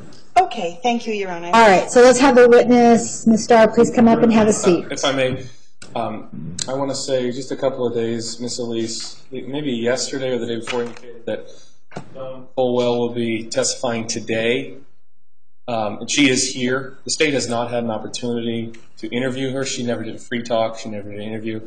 I asked Ms. Elise at lunch if I could speak with her or do a quick interview. 10 minutes is really all I need. Ms. Elise was finishing her preparation with Ms. Colwell, so we weren't able to do that. What I'm asking, Judge, and I think Ms. Elise indicates she's got about 40 minutes. I think the state has about 30 to 40 minutes, probably will take us to the break. If we get to a point where a couple minutes before the break, I'm asking that we break early. I have an opportunity to interview her before she testifies. Yes, you Thank may. you. All right. Thank you, Your Honor, for your assistance. All right, let's bring in the jury.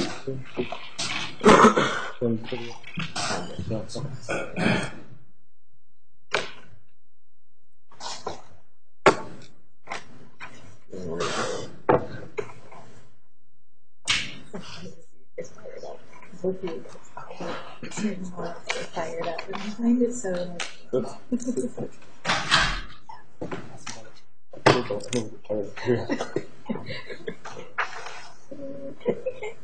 It turns completely red and he's like, oh man. It's funny.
Please be seated. The record will show the presence of the jury, the defendant, and counsel. Ms. Elise, you may continue. Thank you, Your Honor.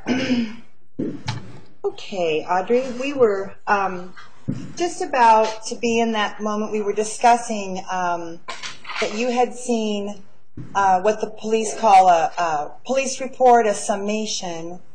They write up kind of a summary of what happened. That's what they call the police report. And then you said when you saw the summation, you were kind of surprised. Yes, And that was because you thought it would be an actual transcription, but it wasn't. that's correct. And there were big chunks that you talked about that weren't in there, Yes. and maybe some things even out of order or maybe a different context than what you said. Yes, even when I was quoted, they would leave out chunks of things that I said, so it wasn't really a quote. It was just bits and pieces of what I said, Even within quotation marks. even within quotation marks. So if you were a person who didn't know you and that person wasn't at that scene, like your defense counsel, that document's all they have to go on. Is that right? That's correct. Unless they can listen to the undercover wire. That's correct. Did you urge your defense counsel to listen to the undercover wire and make a comparison? Yes. What happened? He told me that the state paid him $300 to represent me and that he had other paying clients that he needed to represent, and he simply didn't have time to do the work that it took to even go over the evidence presented against me. How did you respond to that? I was very persistent. I continued to call, and when it became very apparent that he was just plain not going to represent me, I wrote a letter to the court and presented it to the judge at that point in time on the same day, on April 1st, 2013, the day that I accepted the plea agreement. And in that letter, it was accepted as evidence into the court. I expressed that I felt that I was being threatened. I expressed that my attorney, and I gave very specific examples of what my attorney did not do and how often he did it. And I said, I know one thing. I have the letter here. You asked for the discovery on a few occasions. I object to all of this as irrelevant. Approach, please.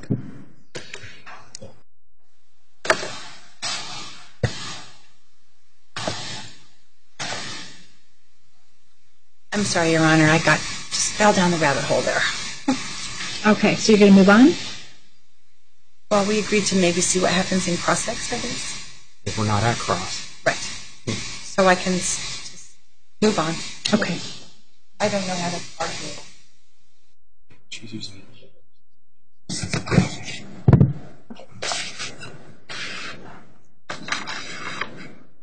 You basically presented your perspective to this court, and you were a little uncomfortable.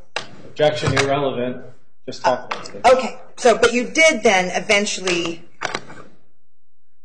despite some misgivings, you did sign a plea agreement. yes, under duress. Okay, and we will return to that shortly. So getting to why you took a...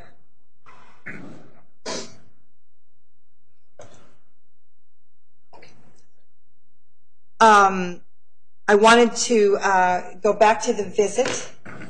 So you saw this police report after the fact. Did you ever get to listen to the undercover wire? No, But you did recently. I did recently. Yes. And when you were provided with a copy of this undercover, it's a CD, correct? It's a CD, yes. And you recently actually listened to it. Yes. And it was the first time you'd heard it? Yes. Okay. So you saw a police report and you said, this doesn't match. Just very recently you heard the wire. That's correct. And so, Your Honor, we have entered into evidence already, Exhibit 8-7. This is the undercover wire with Audrey Starr and Detective Kinney, I believe it is. All right. And it's exhibit number 8-7. So are we... May I publish? You may. Thank you. So I'm just going to play this and stop it, and some gaps. I'll try to get past the gaps quickly.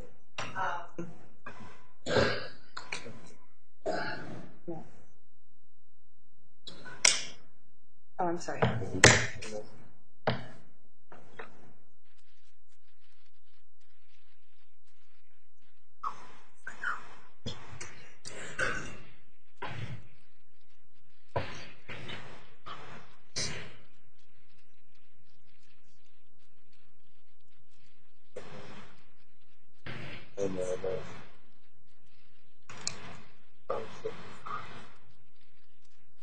Sorry, we really thought we had it queued up. Walking?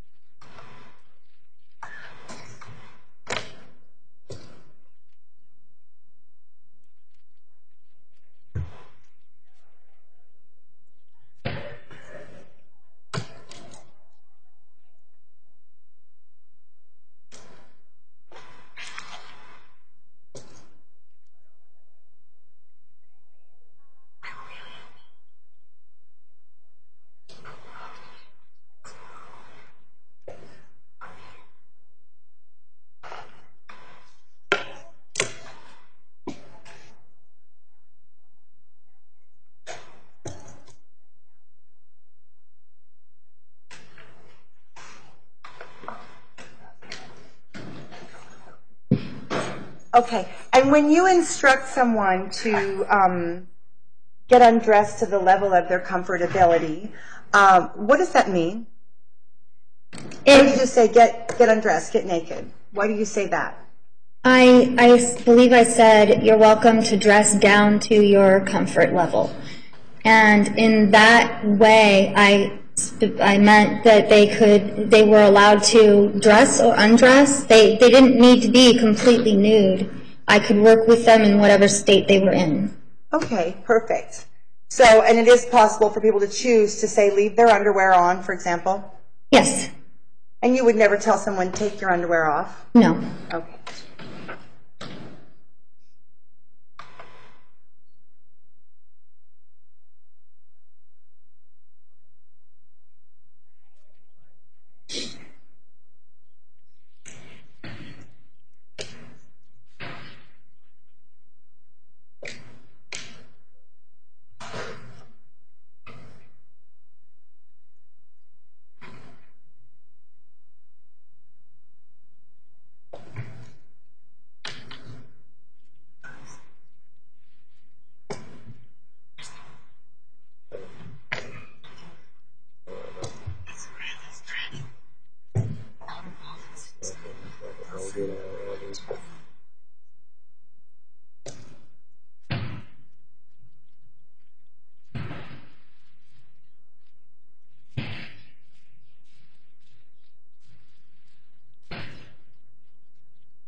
Then we move it.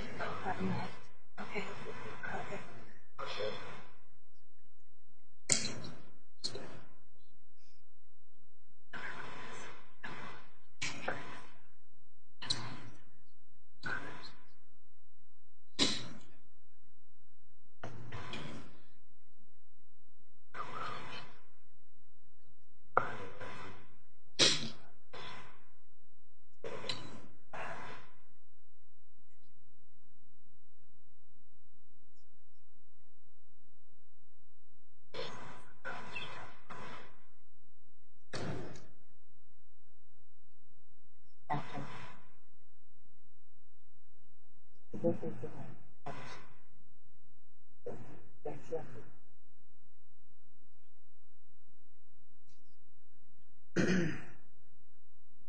Ms. Starr, can you tell me what's happening with all this time? You left the room?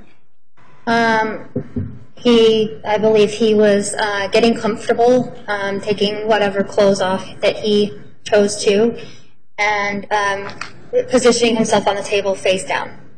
Okay, and when you are preparing, you left the room also. That's when you said you could slide the money under the door when you're ready? That's correct. Okay, and so do you actually change, or did you come back in the room wearing the same thing?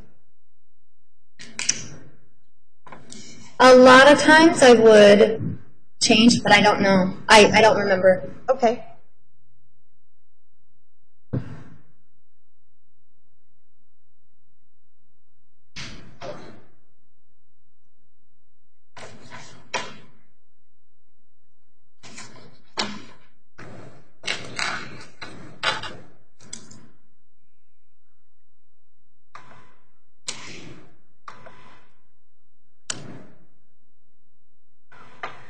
So it's hard for us to hear this, but what you did review it with earphones a night or two ago. What is happening right there? I believe he was asking me about, or expressing to me that he was having troubles lasting long enough in his relationship, and that he would like help with that.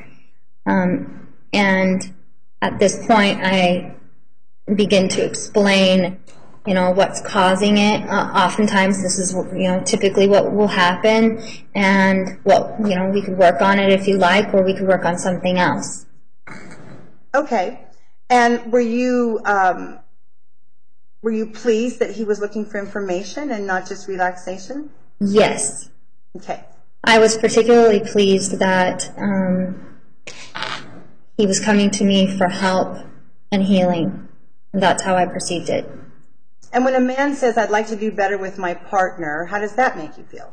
Makes me feel really good that they are looking to improve themselves in some way or receive some healing. And when a man is willing like that, then that opens up your heart. 'Cause he's like, I want to be nice to my partner, and you as a woman like, great, let's do that. Yes. Okay.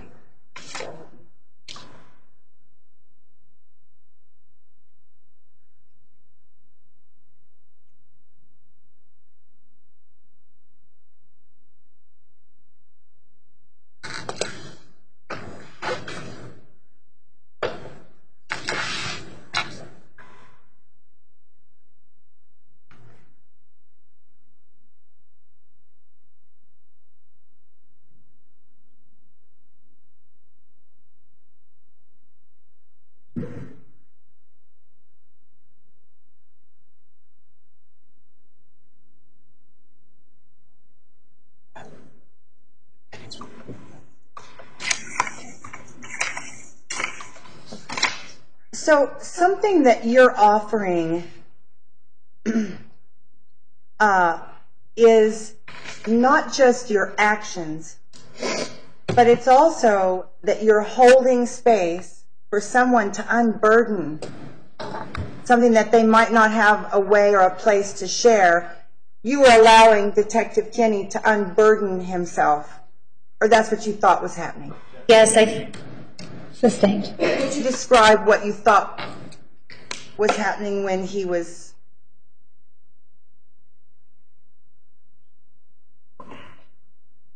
Did you work to create a space of trust so that people could just tell you their truth? Yes, I worked really hard to make sure that they were comfortable. And you don't mean just physically comfortable. What other kind of comfortable? Spiritually comfortable, emotionally comfortable. How would that work if someone walked in and you immediately judged them and said, you're a hillbilly, get out of here, or you're a whatever, and you just immediately judge someone? Would that work for you if you judged people as soon as they got in your chamber?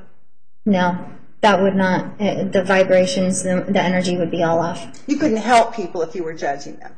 No. Okay. And so your general attitude then when you begin each of your sessions, your ceremonies, is to be of assistance and to be open in your heart. Correct. You can't start by being afraid of that person or judging that person. Correct. So you were able to start your work always with confidence that something good was about to happen. Yes. Yes. Okay.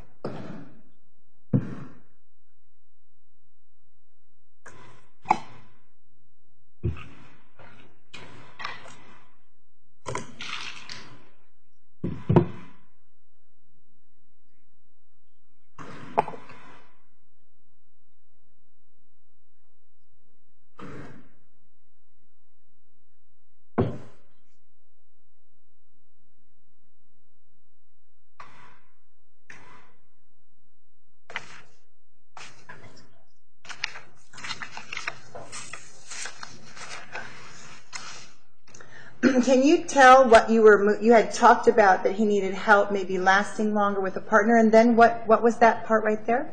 Did you hear that? I was explaining to him, I assigned him homework to work on between sessions. So he's actually laying there without his clothes on the table, and you're giving him homework before you've even started? Yes, based on the things that he's saying, asking for help with. So if he just wanted to have, so you believed he wanted your help? Yes. Okay.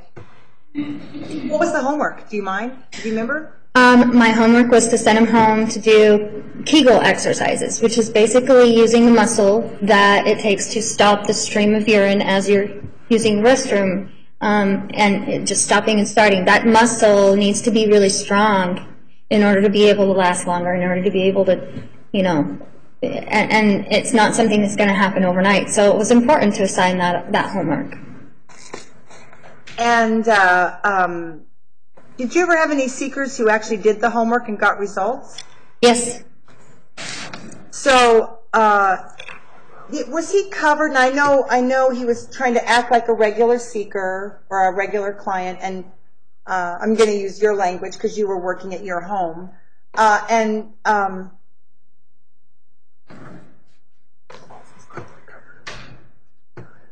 he actually did strip down. So there was a towel, or you just saw his backside, or how was that? He was completely nude, and he had a towel draped over his buttocks.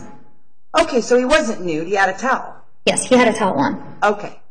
All right. So he's laying on the altar face down or face up, and you're talking to him? Face down. Face down. Okay.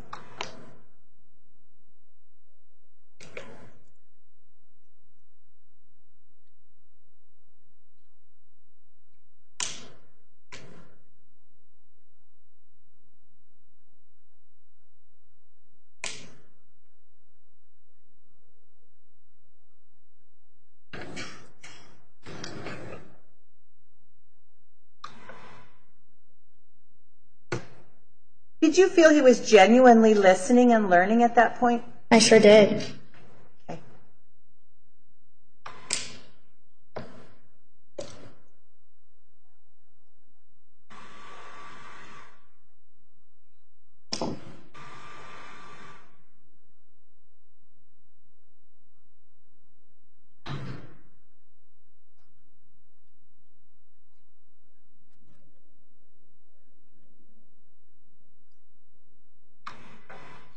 So what are you discussing right there? Sometimes it goes pretty quick. What's he talking about? I'm having trouble hearing it. What do you recall? What was that? I'm sorry, what do you recall? He said sometimes it goes pretty quick. Do you remember what he was talking about? I think he was probably referring to when he actually ejaculates. His orgasm. That's what it sounds like he's talking about. So when he was asking you to help last longer, he was saying, how can I stop having an orgasm so I can last long enough to please my partner? No. Okay. What was it? He was asking about how, at that point I was explaining how to have multiple orgasms, and that orgasm and ejaculation are two separate things, and that if you can use that muscle to prevent anything from coming out, that you at that point you stay hard and you can continue going until you have another and another. It's incredibly liberating to be able to have that kind of control over your body. And you've given that gift to many men through practice and... I've helped teach it. Yes.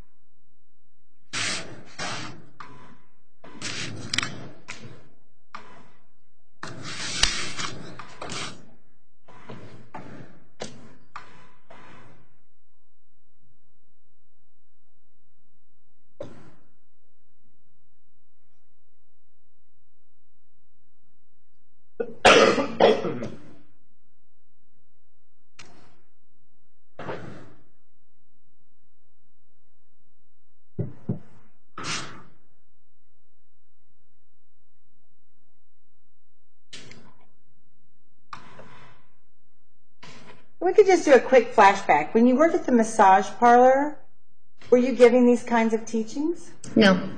Were the men asking for these kinds of teachings? I had a few of them ask. Because you had some knowledge. Was that how it happened? No, that's actually how I came to realize that people were looking for more help, and it was more internal and there was more to it than just an act to get it over with, you know? Okay. Thank you. So that wasn't going on. That was your innovation to bring that knowledge. Yes. Okay.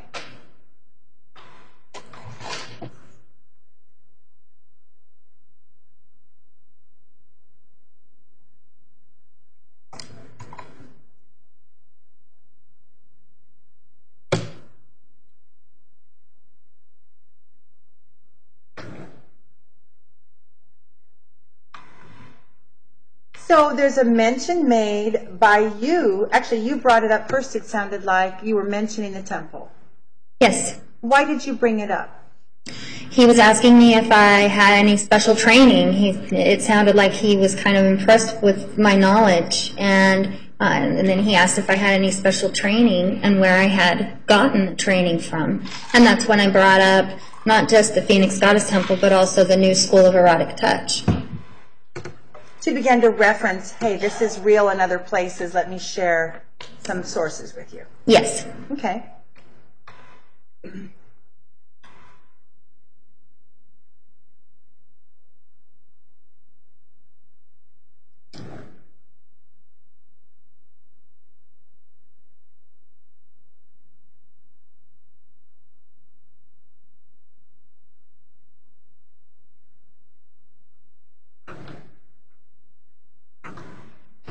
So would you repeat for us some of the benefits? You just said some benefits of doing these practices. I mentioned there's health benefits. You know, it helps your lungs, it helps your heart. And then I explained that that it also helps increase your sensitivity and makes for way better orgasms. So you have energetic health, physical health, and your orgasms end up being better than ever. Yes. Okay. You did mention, I believe, sacred sexuality. That it sounded like you said something about the temple was a center for sacred sexuality or something like that. That sounds like something I would have said, but I don't. I can't remember exactly.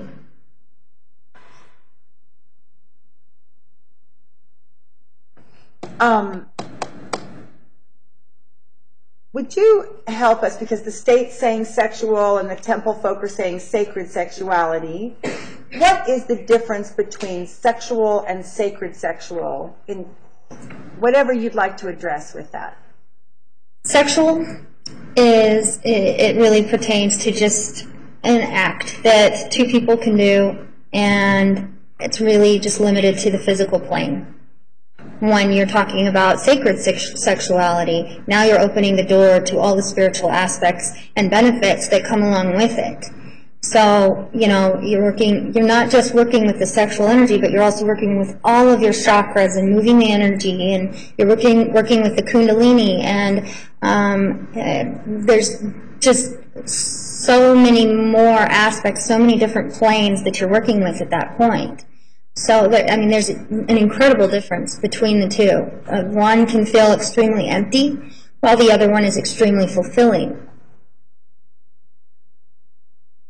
Did you ever have a direct experience with a client who said, this is really different than what I've experienced with other people on Backpage? Jackson Pearson. Overall, to me, answer yes or no. Do you remember any specific conversations or moments where someone said, this is really different? Yes. Okay. And isn't it true that in this case, the state continues to focus on what they see a sex act, but they have never gotten inside the experience? Would that be true? I don't know. I wouldn't know. It depends on the person. Okay. But the sex act, like pornography, you can watch it on the outside and say that's sex. You agree? Yes, I agree with that. Could we tell something is sacred sex just by looking at it, or would we have to feel something too?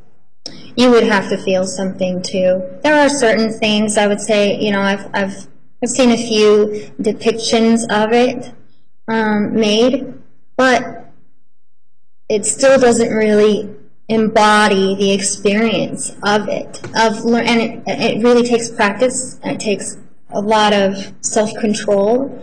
You're working with not just your physical body anymore, but you're working with your spiritual self, and you're working with your mind. And, you know, once you bring all those things together, it's just an incredible experience. So another aspect of sacred sexuality is integration of energy. Yes. And that allows us to go up and down the chakra system. Yes. Okay.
So,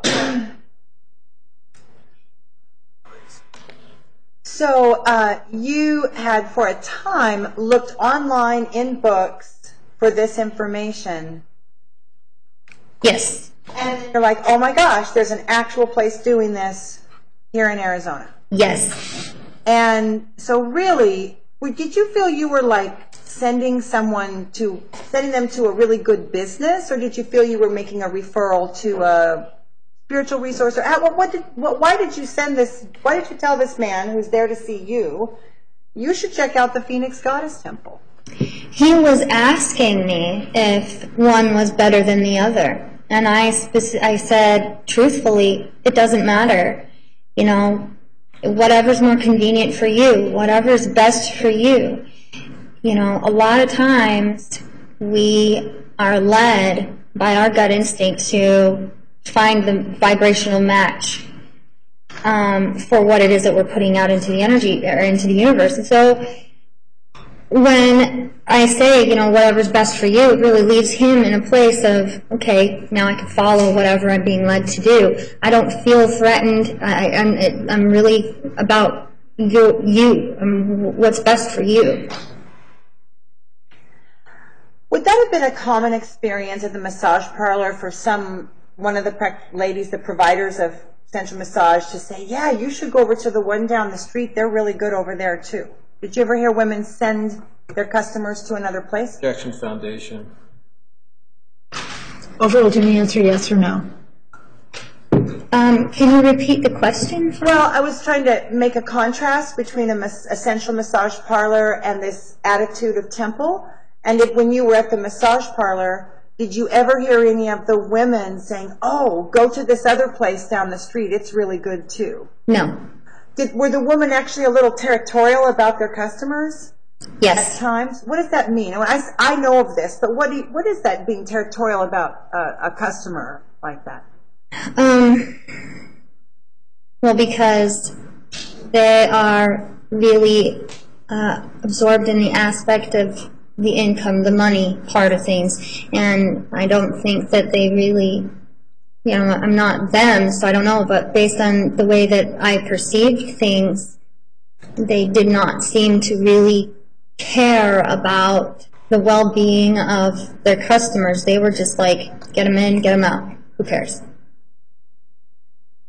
And okay, so then there was kind of a more of a competitive, businessy kind of culture. Let's see who's the best at this. Yes. Who can make the most money at this? Yes. That kind of thing. Yes. Okay, thank you.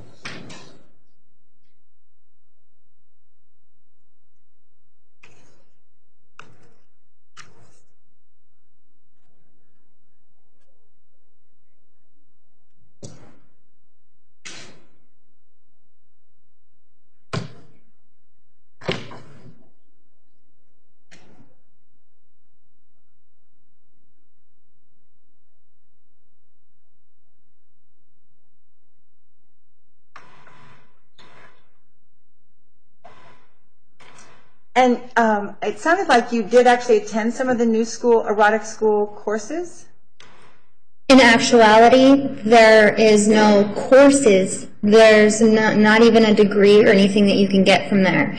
But there's just a whole bunch of instructional videos. And I watched, over and over, I watched all of these instructional videos and got out of them what I could get out of them. So, you know, in that encounter, I thought I was talking to a customer, so I was just, you know, explaining Explaining a source of your knowledge. The source of my knowledge, yes. Okay. And also telling him he could pursue it too. Yes. Okay. And so referral to other resources was a big part of your helping people. Yes.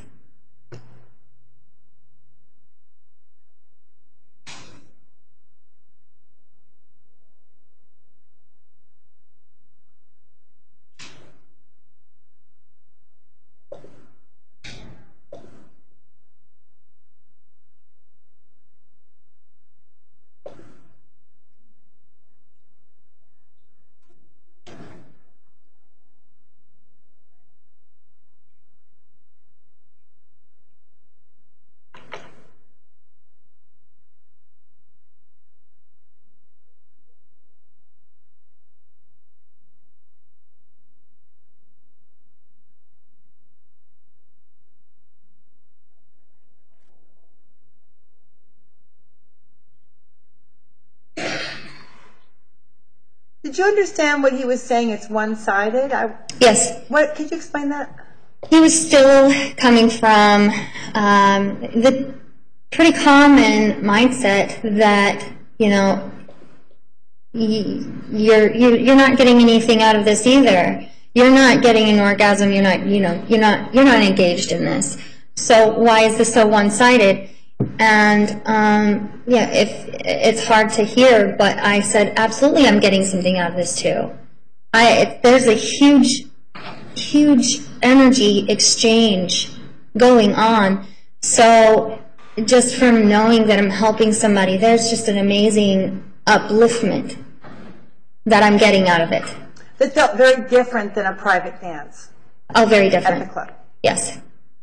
So how you felt during and after these ceremonies is really different than how you felt in secular adult work. Yes. You felt proud of your work. Very. I did take a lot of pride in it and was always looking for ways to improve on it.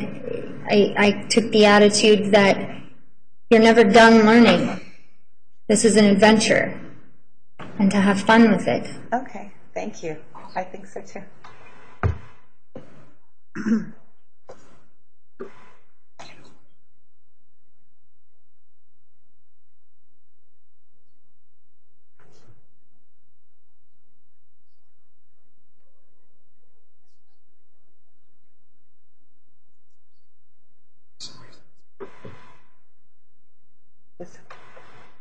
So what just happened right there? He asked you, can we do what today?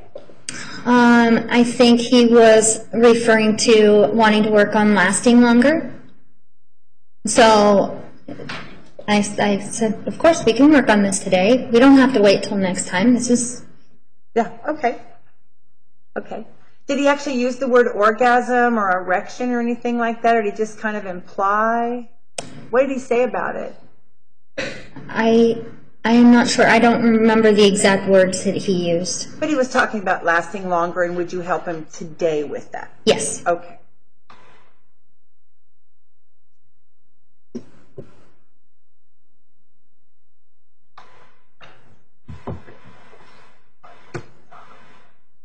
Yeah, was that the towel? Or was that your sarong, or what were you removing? I asked him if I could remove the towel, if he was okay with that, and he said yes. Okay.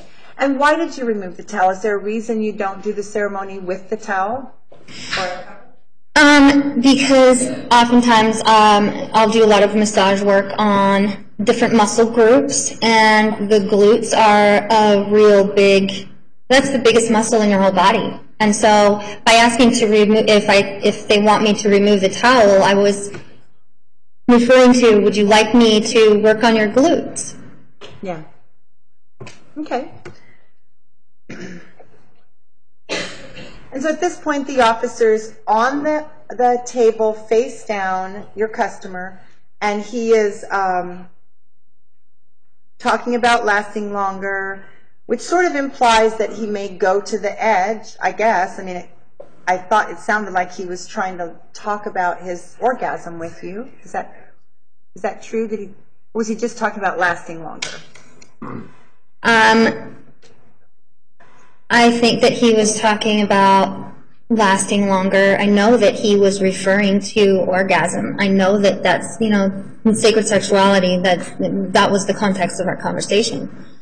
Is it common for people to come in and have some ideas and mix up just regular sex words with temple sex words because they just kind of found, and so they mix the words together because they don't understand all the concepts? Yes. It's pretty common. It's pretty common because most people are not familiar with the fact that there is so much more out there to explore than just what we're used to, what we're usually presented with.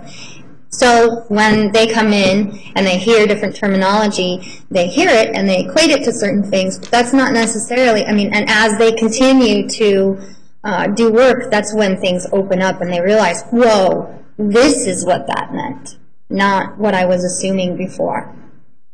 And so the process begins with a couple words that catch your interest, You start to understand those words, and you just keep adding more words, and pretty soon you know a lot. Yes.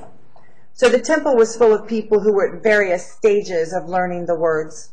Yes. And various stages of truly understanding it. Yes. And there were people there who could really tell you what it all meant based At the on temple? lineages, teachings.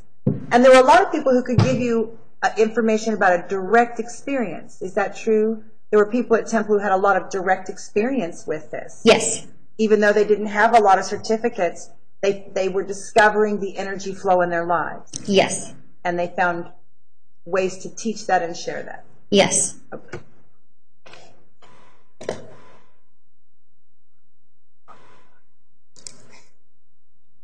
Okay, we're getting into an area of the recording that I thought you said that you thought was important to give the whole picture. Mm-hmm. So let's go ahead and play that.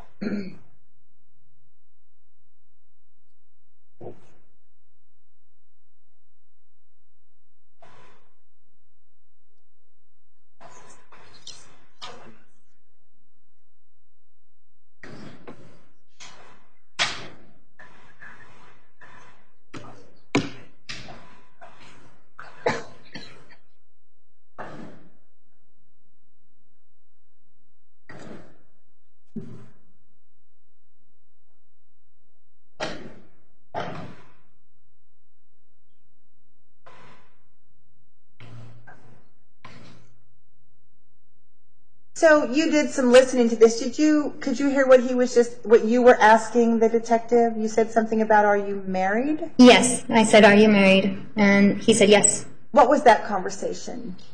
The conversation leading up to that I couldn't really hear very well. So I think that he was talking about lotion. I would rather have lotion instead of oil. Okay.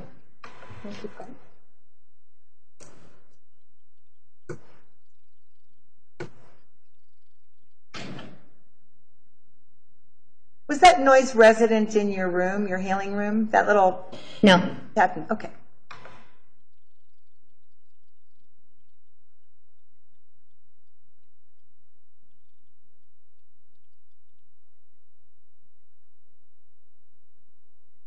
Had you begun the application of touch and oil? Yes. And okay, at this point you had started your healing. Yes.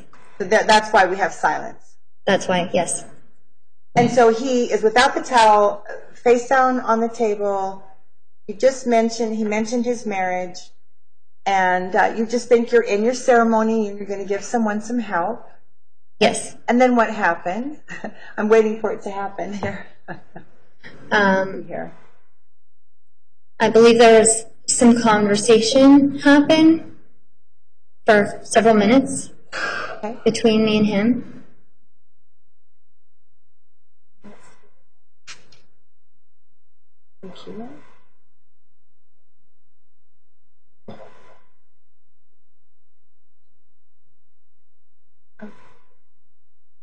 Okay, well, since we have to wait for you to say it, and you did just review this, would you tell us what you recall happened as a sequence? Then we'll hear it and see if it matches. Let's try that since we have a gap here.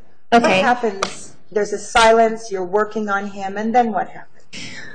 He begins to express that he wants to back out. He can't do this to his wife. I can't do this to my wife. I really just don't feel comfortable anymore. And I said, okay, would you rather do this? Would you rather do that? How can I help you with your marriage? Okay, let's see. Maybe we're at that part. Let's see what it says. Okay.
Well, what did we just hear? I'm sorry. Could you tell us anything about what was just said? Yes. Right there at that part of the conversation where he asked me what I do, and I'm not sure exactly how the conversation got onto me dancing, but I explained to him there that I used to be an exotic dancer. And then, he asked me where at, and I said the Highlighter and Bombshells, and then he was asking, how was that, and, asking about, I said that it was pretty, dirty, and he asked about what kind of stuff, what do you mean by dirty? And I said, well, they do everything there, and then they make things really difficult for the dancers who are really trying to do honest dancing to make any money. So it really polluted that industry, that job, and made things very difficult. You couldn't actually make it just dancing because everybody else was doing more stuff. Or not everybody, but... Well, I was able to. I just, dancing the way you're supposed to dance became a lot more difficult, and it became clear that I couldn't make nearly as much money as a typical dancer would. Because what's a typical dancer doing that she's not supposed to do, but if she can get away with it, it works? What's she doing? Is she touching back? She's going all the way, full-on intercourse in the back rooms. Oh, wow. Yes. Wow.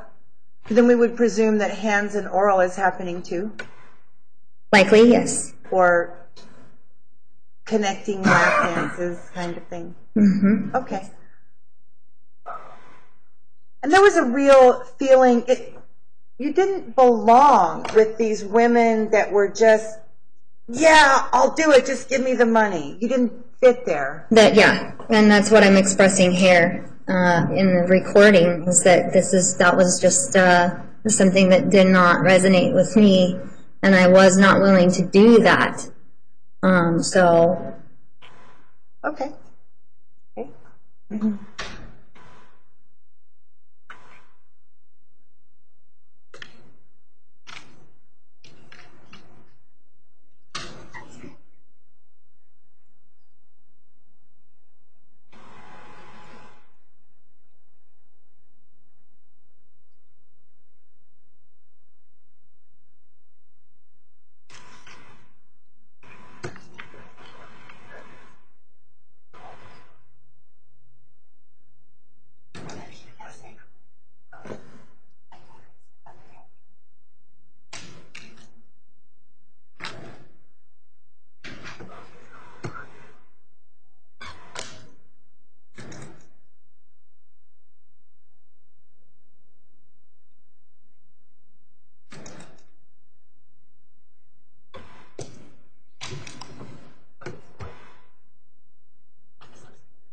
So at this point, you actually feel that this is just a sincere man, maybe like any other that comes to see you. He's interested in knowledge. He also needs touch. Yes. And he's listening to you. Yes. He seems to be listening to you. Yes. I'm in my teaching mode, really trying to follow the direction the energy was taking us. And so, and you felt in that moment that he actually wanted the knowledge. Yes. And that he was respecting you as a giver of that knowledge. Yes. You didn't feel disrespected? No. Okay.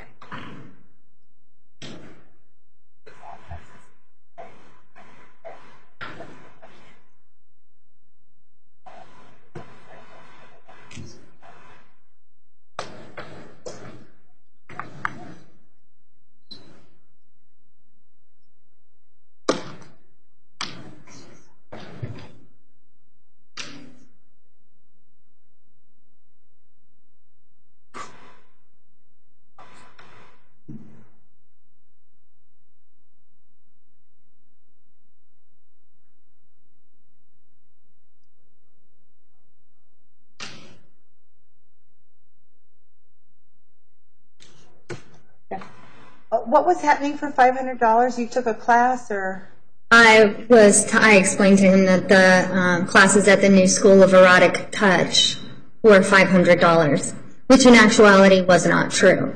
But I was, at that point, I thought that I was just talking to, just like any other seeker. So you just got the amount of tuition wrong, or that there's some tuition, that part you just... There was tuition. It just wasn't $500. Okay. You were just trying to encourage him that it wasn't too expensive? Is that what the conversation was? Yes. Okay.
Well, Ms. Starr, I believe that this particular ceremony, out of the 4 where Temple family was accused of being prostitutes, I believe this is the only one where the detective actually began the ceremony. So maybe you could just tell us a little bit about, we have all this silence, and you're applying oil. Just give us a little bit of information, because there's a lot of silence and beautiful music. What's happening? I began with rubbing his feet. I studied reflexology quite a bit, and so, and then I began to read the energy coming from his chakras to When see you if I read it, do you see it or feel it, or I feel it. I feel it. so it emanates from different parts? Yes, of the you can body? actually feel it in the form of like heat rising above their skin. You can also feel it energetically, like it's kind of like a tingle. And you can pick up blockages by reading where there's more energy, and then all of a sudden there's way less energy, and understanding, okay, I need to do some work on this. And I was doing some crystal work on him. I had several stones for each chakra and in a warmer, so it also contributed to the massage. And it was there's just a lot of different things that I would do in these sessions along that line. And was orgasm the goal, or was orgasm sometimes the natural outcome? Orgasm is definitely not the goal. If it happens, then that's just what happens. And it doesn't even have to happen with any kind of, it doesn't have to happen from any kind of assistance at all. It can just be all energetic. Yes. And did you ever have any seekers, or customers that didn't have an orgasm, but they had the rest of your ceremony, just didn't have an orgasm? Absolutely. That was actually the majority of my sessions. Once they reached a certain point of being able to free their energy, then the orgasm would just happen naturally in session. And for some people that are practicing Tantra, they don't want to have an orgasm. Isn't that also true? They'll come in and get electrified, but not go over the edge? Correct. That's a tantric practice for men? Yes. Yes. One of the things that I taught was, in a Taoist community, they only believe in having... Okay, sounds like you started to talk again, so we'll tune into what you're saying. In the Taoist community, they only believe in having 12 orgasms a year in order to conserve their chi energy. And so they really would utilize the chakras and energy balancing to keep from actually ejaculating. They could have as many orgasms as they wanted, but by expelling anything, you're actually exerting your energy and getting rid of it. That's what they believed. And so I would implement that as well into sessions where they wanted to last longer. Did the men that believe, do you think that the men needed to believe all this chakra stuff to benefit from your touch? No. But if they believed the teachings and actually applied them, then a whole bunch of other stuff would happen. Absolutely. If they believe that, that means that they're already just voluntarily opening up energetically. But you don't have to be open to benefit from it. You don't have to believe in something for it to be real. Thank you. That's true. Thank you.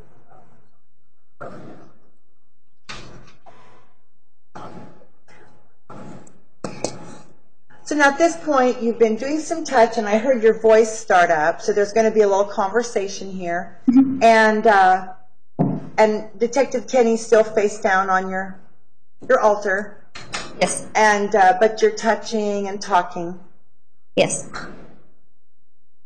And again, he does not have shorts on, so if he was to flip over, you'd see him. If he sat up, you'd see him. Yes. Okay.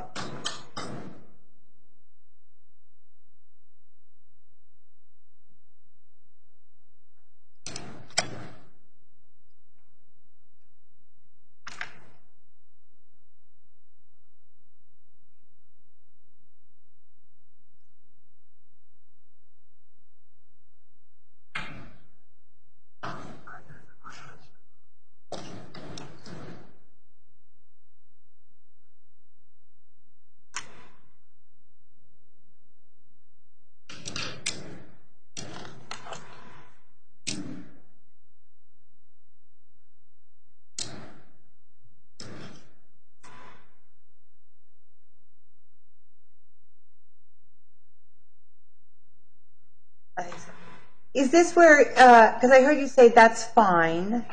Yes. So is this the portion where the detective tells you, oh my gosh, I can't, I believe. He said, I can't go on?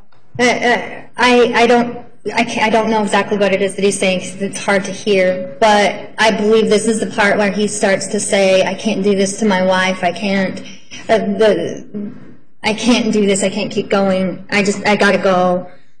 And I'm saying, okay, that's fine. I did make a suggestion, if you'd like, we can work on this instead, just whatever you're comfortable with.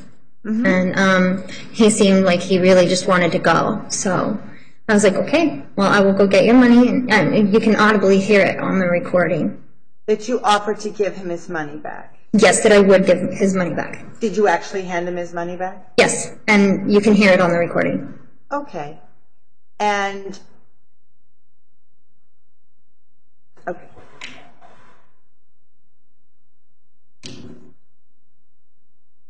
And you also said something like, you're not a bad man. I listened to it with earphones. Something like, you're not a... I said, you're a good man. Oh, I'm sorry. And I gave him a hug. Okay. So you're a good man, you gave him a hug. And did you mention his partner again? Yes. Oh, yes. And you can hear it later on in the recording. I offered several times throughout that I do couple sessions. You're more than welcome to bring your wife, and we can work together if she's willing, if she's open. My couple sessions are awesome. You enjoy empowering another woman's man, giving a man the power to please, and does it make you feel good to know a man's got confidence with a woman? Yes. You may never meet. I enjoy the most helping to close the gap of misunderstanding between a man and woman, especially when a relationship is on the rocks. And then I can see somebody reaching out and the opportunity to help bring them back together. I love seeing that. To actually give someone keys when they're looking for keys. Yes. Okay. Okay.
Yeah.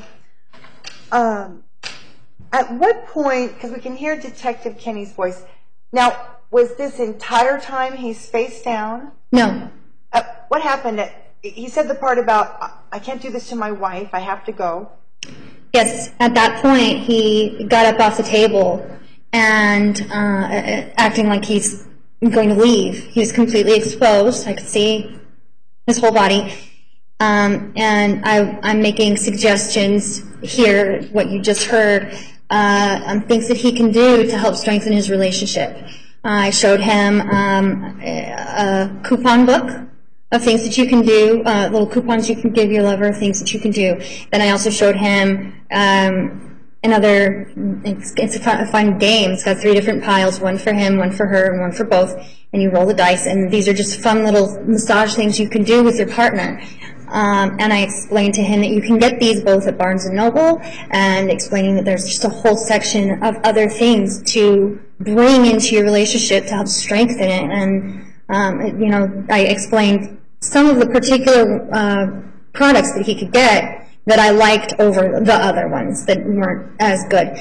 So even as he was leaving and you're planning to give him the money, yes, you're still spending more time and you're still trying to empower him because he didn't achieve his goal, whatever his goal was. Yes. And so you want him to leave with some tools anyway. Yes. Okay. And then during this longish conversation, which I see there's even more time, and I'm not going to make everybody listen because I think we got to the important parts, but it is curious because we've heard from testimony from many of the detectives that they absolutely cannot expose their wand, you know, while they're at work, even undercover. But yet you said there was a longish period of time you were talking. Was he sitting up? He was standing? We were sitting on the table together. And the entire time you hear this whole second half of the conversation, he's exposed, he's up off the table. Okay. And then later on you can hear me say, okay, I'm going to go get your money. I leave, you hear the door open and close, and then he gets dressed. Once he comes out, then you hear me and him talking again. And again, I remind him, you know, I really do these couple sessions. They're really great. You should try it, you know. Encourage your wife. There's, you know, this is all just open, healing atmosphere here. And I handed his money back. I gave him a hug, and I said, you're a good man. And I really meant it. Thank you. Thank you. So, that appointment and that undercover wire led to nothing for a while. You were practicing in your space. And when did you hear that the temple had been raided? The beginning of September. Okay. I saw it on the news and tried to call a few people to see what was going on. I was concerned about my spiritual family, worried. I hadn't had much contact in several months anyway, but, you know, this was really concerning for me. And you had an ad that was connecting to Temple at the time, or you did not? By the time the raids had happened, I had taken the link to the Goddess Temple out of my ads, but there was a point in time where I had put the link to the temple in there. And you eventually said you eventually actually took it out. I eventually did. Before the raid. Before the raids. And what was the reasoning for that? Just because I, at that point, knew that I was already trying to move away from doing the body rubs. And at that point in time, I was looking at making body lotions and body scrubs, sugar scrubs, face masks, different bath and body products that were homemade, and beginning my own line. And that's really what I was working on at that point, to try and see if I could find a different source of income.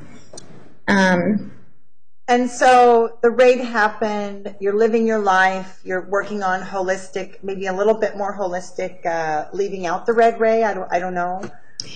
Yes, at that point I was sporadically still practicing out of my home, but really putting more of my energy into the holistic product line. What was your product line called? Did you name it? Or I did name it. I even made a logo, and I had packaging and everything. And so it's about a year after the raids, after the raids, you decided to leave Arizona. Yes. And why? And you left Arizona to pursue educational opportunities? That and housing opportunities. Come December of 2011, I decided I gotta be done. I've been trying to move towards something different for almost a year now. It's time for me to stop. Even if I go into a homeless shelter, then that's what needs to happen. So in January. Did you, and you felt, it was the closures of the Arizona temples, did that sort of just extinguish any thought of doing a tantric healing work? Yes. Like you might have had the flame still lit, but at that point you're like, no, I can't do this. Yeah, because I knew that at that point, since the Goddess Temple was closed, I couldn't continue taking classes anymore, and I didn't really know where else I could go. So I started looking at other options. And so you were going to move to Utah, I believe it was. That's where you were from. Yes. And you said you wanted to leave kind of in a clean slate kind of way. You thought you might have a parking ticket or two. So you took some steps as you were leaving the state of Arizona. What did you do?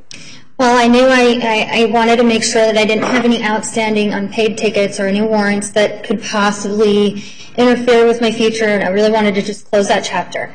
When you said warrants, were you thinking maybe something with Temple, or was there anything else? No, I was thinking more traffic tickets. Oh, traffic tickets, okay, like an unpaid ticket or something. Yes, because I had gone through a lot of shortages of money, so I just, at that point, I was trying to just close chapters and see if... So you were looking just to make sure that you weren't leaving an unpaid ticket that you thought you might have, and you wanted to see what's the record say. And what came back, you checked with Chandler Police? Yes, I called Chandler Police Department. I spoke with dispatch. I asked them, I said that I was planning on moving out of the state and that I wanted to make sure I didn't have any unresolved matters, any open warrants, any open cases. I wanted to make sure it was all taken care of. And I had her run my name for warrants. And she said, you're all clear. Your last ticket was paid off several months ago, so you're fine. You're clear to leave. And so then you did. You moved to Utah. Yes. And while you were there, you got some fritzy things happened with your family, your original family of origin, your Mormon family. Some difficulties came up right away. Yes. And what happened? Me and my son ended up going into 2 different shelters throughout the majority of 2012. Really working, applying for housing in every way that I could. I knew of a scholarship that was available for single moms. I was trying to get that so that I could go back to college, and there were a number of reasons like that I had gone up there originally, and everything seemed to just be falling through. And I spent a long time in shelters determined that I was going to turn my life around. Then something happened that was very bad, very uncomfortable, messed up your life some more. You were in Utah.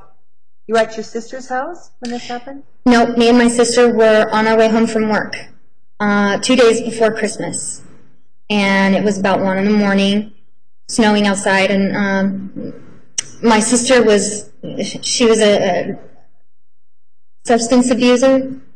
And she had run out of her stuff that day and was really coming down hard and began assaulting me, punching me. I made a 911 call for help, and when the police showed up, I was the one that got arrested.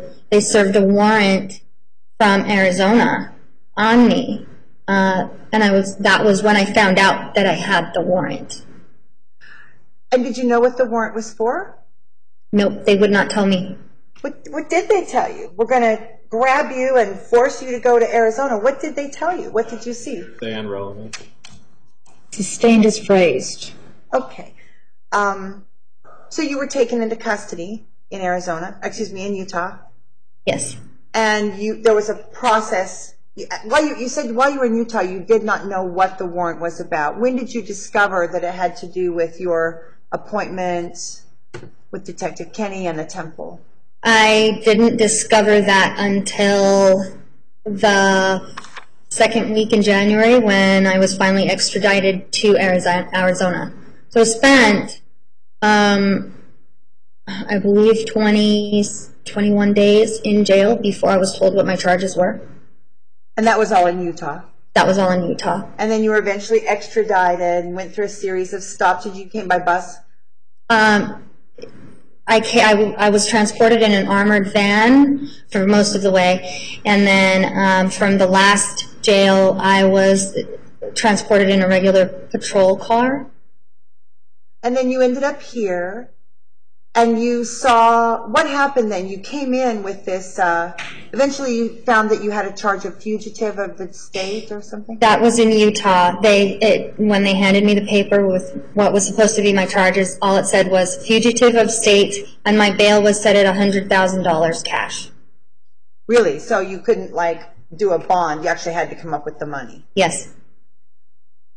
Wow, that's a lot for giving a sensual healing. Big bond. Were you shocked at the size of the bond? Absolutely shocked. Relevance to all of this. Sustained to the last question. You may. Okay.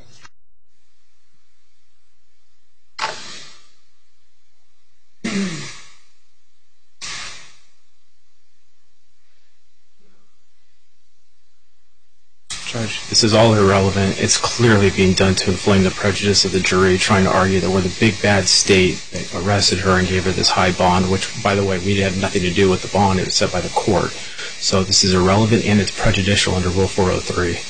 Okay. Your Honor, we'll just move on to the plea bargain. All right, thank you.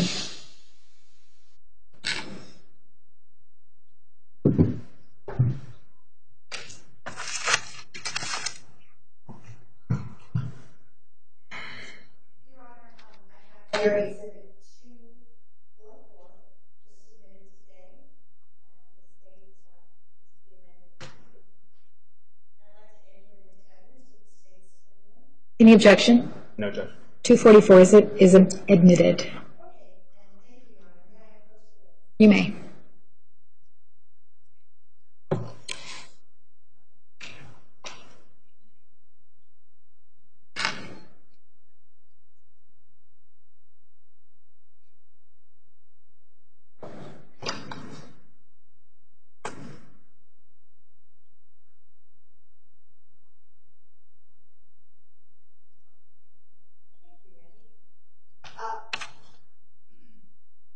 What we have here is an amended plea bargain.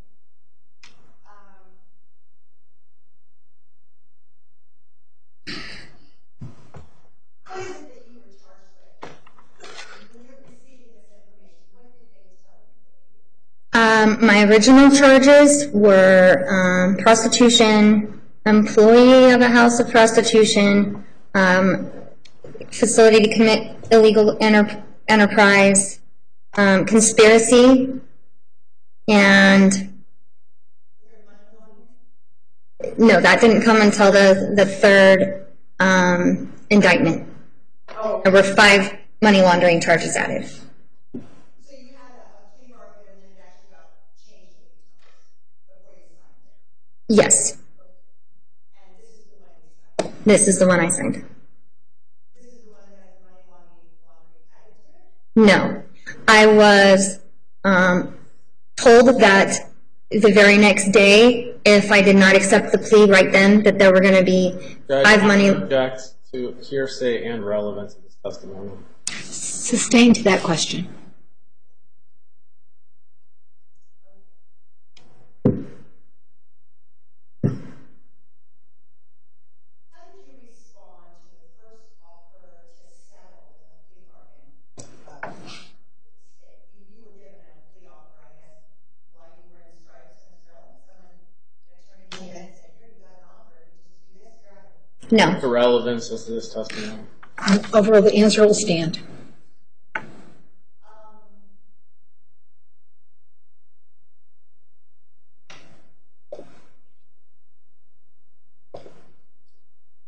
So, it looks to me this is pretty scary. You could go to prison for a while, and you might even get levied some fines. So you looked at this and said, this is some pretty serious stuff. One appointment. And, but you did end up signing it. Yes, this was one of the. There were 2 plea agreements. This was the second one. Okay, how did the first one change? It's been a while. I believe that there were that the first one was just a class 6 felony, not giving the opportunity for it to go down to a misdemeanor. So this one was a better plea. So you were allowed to plead down to a misdemeanor if you gave testimony. If I gave testimony and then completed probation, So that's the plea bargain that you did actually enter. that's what I did. Yes. You know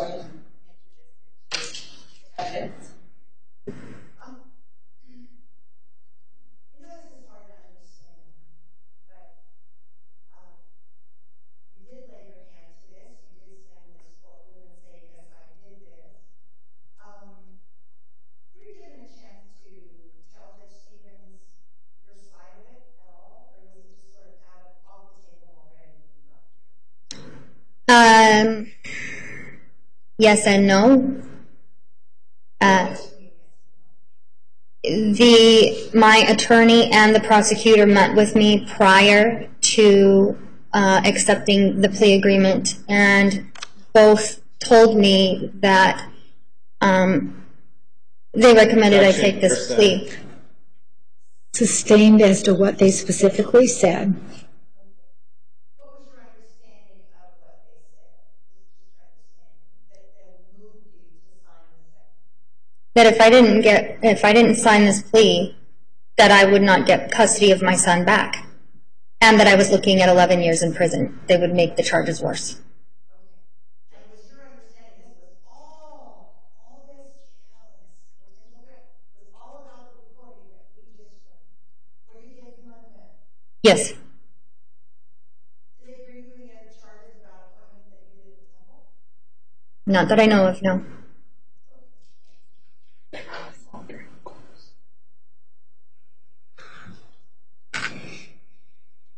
So I just want to clarify, your process at the temple was really that you came, got some healing, some strength, and you wanted to keep your own satellite going, and you basically used the temple as kind of a church and a spiritual community. Yes. More than a workplace. Yes. Okay.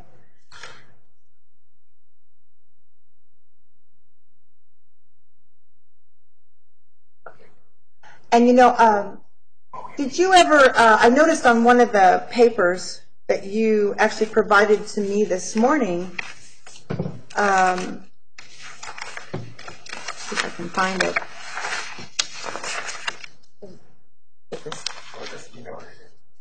Oh, it was the police report.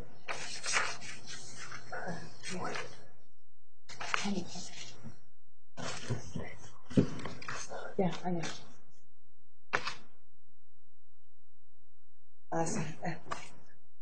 Well, the state has characterized the women that worked at the temple and the women that do this type of sensual body work, they've characterized these women as victims.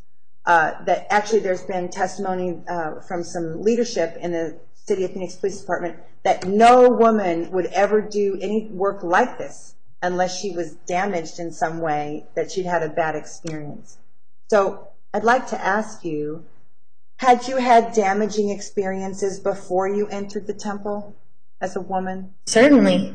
And then when you got into the temple, did you feel that those difficult things, that was starting to peel away and get rid of some of those bad experiences? Yes, I looked at this as an opportunity and a healing experience. People at the temple were kind of reframing what you were doing in a way that made you feel good about it. Not just reframing it, but showing me new things, showing me ways in which I could grow spiritually.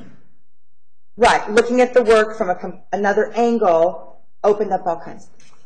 So you had experienced victimization prior to temple. You came to temple, and were you ever coerced to do anything at temple? Truthfully, yes, there was one person, I could name if you'd like, and he took me into what I thought were healing sessions for me, and I've had a lot of, I had a bad experience, and I've had a lot of really difficult emotions in regards to what occurred. And I don't hold the temple responsible, I hold him responsible. Was he a practitioner? Was he a temple man? Was he a guest teacher? I believe he was a practitioner. That's what he represented himself to me as. Was he on the website? Yes, I think so. Okay. I didn't know anything about this. Would you like to speak to it more, or? Sure. His name, I'm not sure if you want me to say his name. Did he have a temple name? That might be perhaps a little better. I don't remember his temple name. Okay. I just remember the name he gave me. And we spent probably 6 hours in the Red Ray room, and he attempted to address previous sexual abuse that I had been through by repeating those acts with me. And that didn't serve to help or heal me in any way, but at that point I felt pressured by him. He continued to reassure me and say that everything was fine, that it was normal, and that your feelings of resistance to it were normal? Yes. Or that the feelings of discomfort were normal? Both, and that meant that I needed to do it even more. So I have a question. The temple really promoted self-sovereignty, meaning be in the now and do what's right for you. Yes. So how did it happen that you got into this situation and couldn't get out, couldn't feel that ability to say, this isn't for me, I think I'm going to walk out the door? Because there were a lot of factors that went into it. One, I was under the impression that he was really genuinely trying to help me. And at the same time, I've also, because of my history and my past, have had a real difficult time drawing boundaries and forcing boundaries, saying no. And so it made it, really difficult when I actually did muster up the confidence to say, I don't want to do this, to get the resistance back. I was just really submissive. And it didn't turn out, in retrospect, it's really bothered me quite a bit. Okay. Now, when we deal with, I think I do know who you're speaking of, and he had a specialty to work with trauma and abuse victims. So it was my understanding that any practices that were happening between two healers or a teacher and a practitioner, that those were always very consensual. Yes. So, but you got into it, you were consensual getting into it, and then the techniques began, and the techniques were not for you. And then he didn't observe, and he misread your discomfort as being, he said this discomfort, you have to push through it, but you were like, I want to stop, in your mind. Yes. I can't speak for what his motives were, because I don't know, but the way things happened, you know, I felt pushed into it and against my will. Was it that he had, I'm trying to figure out how you got into that. Did you take a class that led you to have a private work, or did someone recommend this work to you? How did you end up in that room? Because it doesn't sound like maybe you even wanted to be in the room. So how did you end up in the room? Well, a couple people around the temple, a couple of the other practitioners said, you know, when I would explain, you know, I've got this brain tumor, I have all of these health issues, and I'm a victim of sexual abuse and rape and just a lot of things, and they said, you know, you should get with this particular practitioner. He really specializes in that.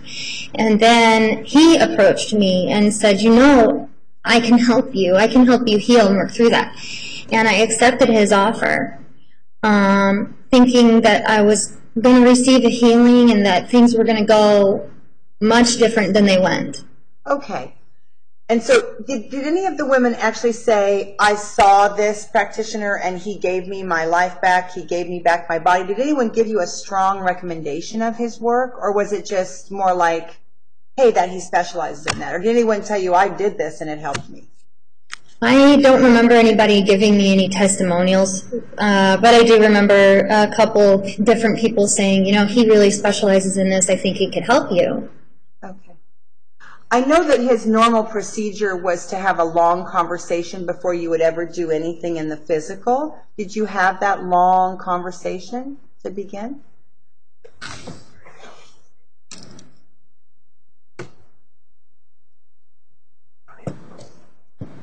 I don't remember if we had a conversation. I remember bits and pieces. Okay. And we've actually heard some other testimony that women who'd been abused couldn't speak up inside the temple, the goddess temple. I mean, could you help us understand, when you've been abused, why is it difficult to say what's happening?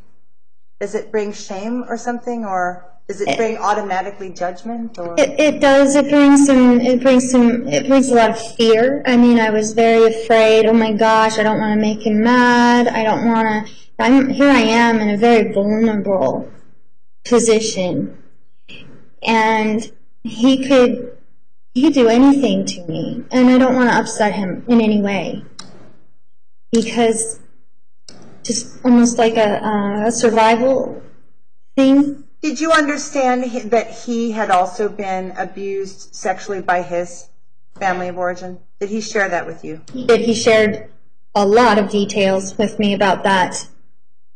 And he did that to open up and say, hey, I'm vulnerable, I've been there too. Sustained. Okay. So you had one very kind of negative experience at Temple, and then mostly other very good experiences. Yeah, mostly. And did you tell anyone at Temple about this displeasing experience? Did you share it with anyone? No. You just kept it to yourself? I did. I kept it to myself. It took me a long time to try to sort through the feelings that I was having about it and to try and understand what actually did happen. And were you concerned that you should maybe say something because it might happen to someone else? Or did you not say anything because you thought, well, he knows what he's doing and I just don't like what he's doing? How is it that you came to not tell anyone?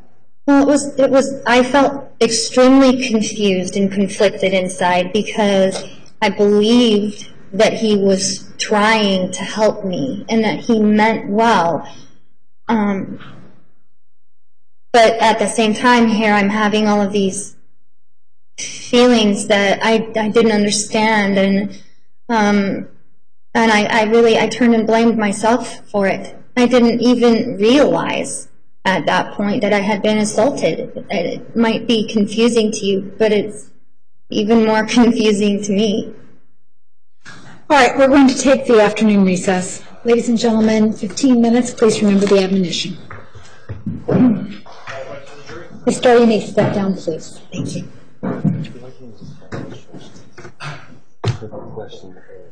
I didn't know, and it's okay. I'm about the truth coming out, Ben.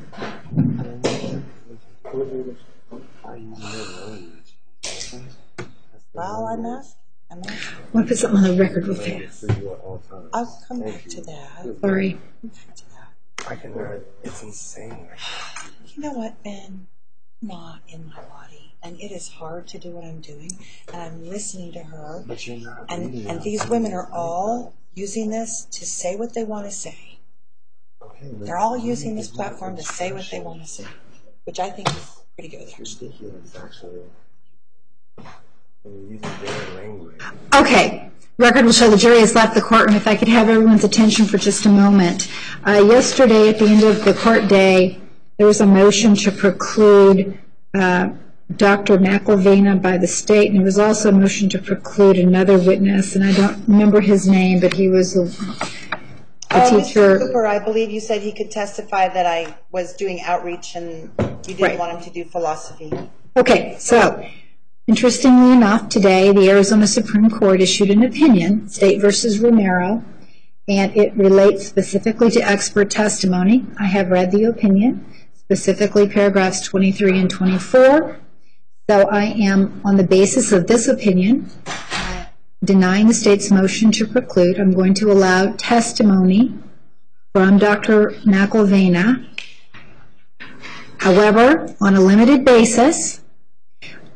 Similarly, I'm going to rescind my order yesterday, limiting the defendant from questioning Mr. Cooper.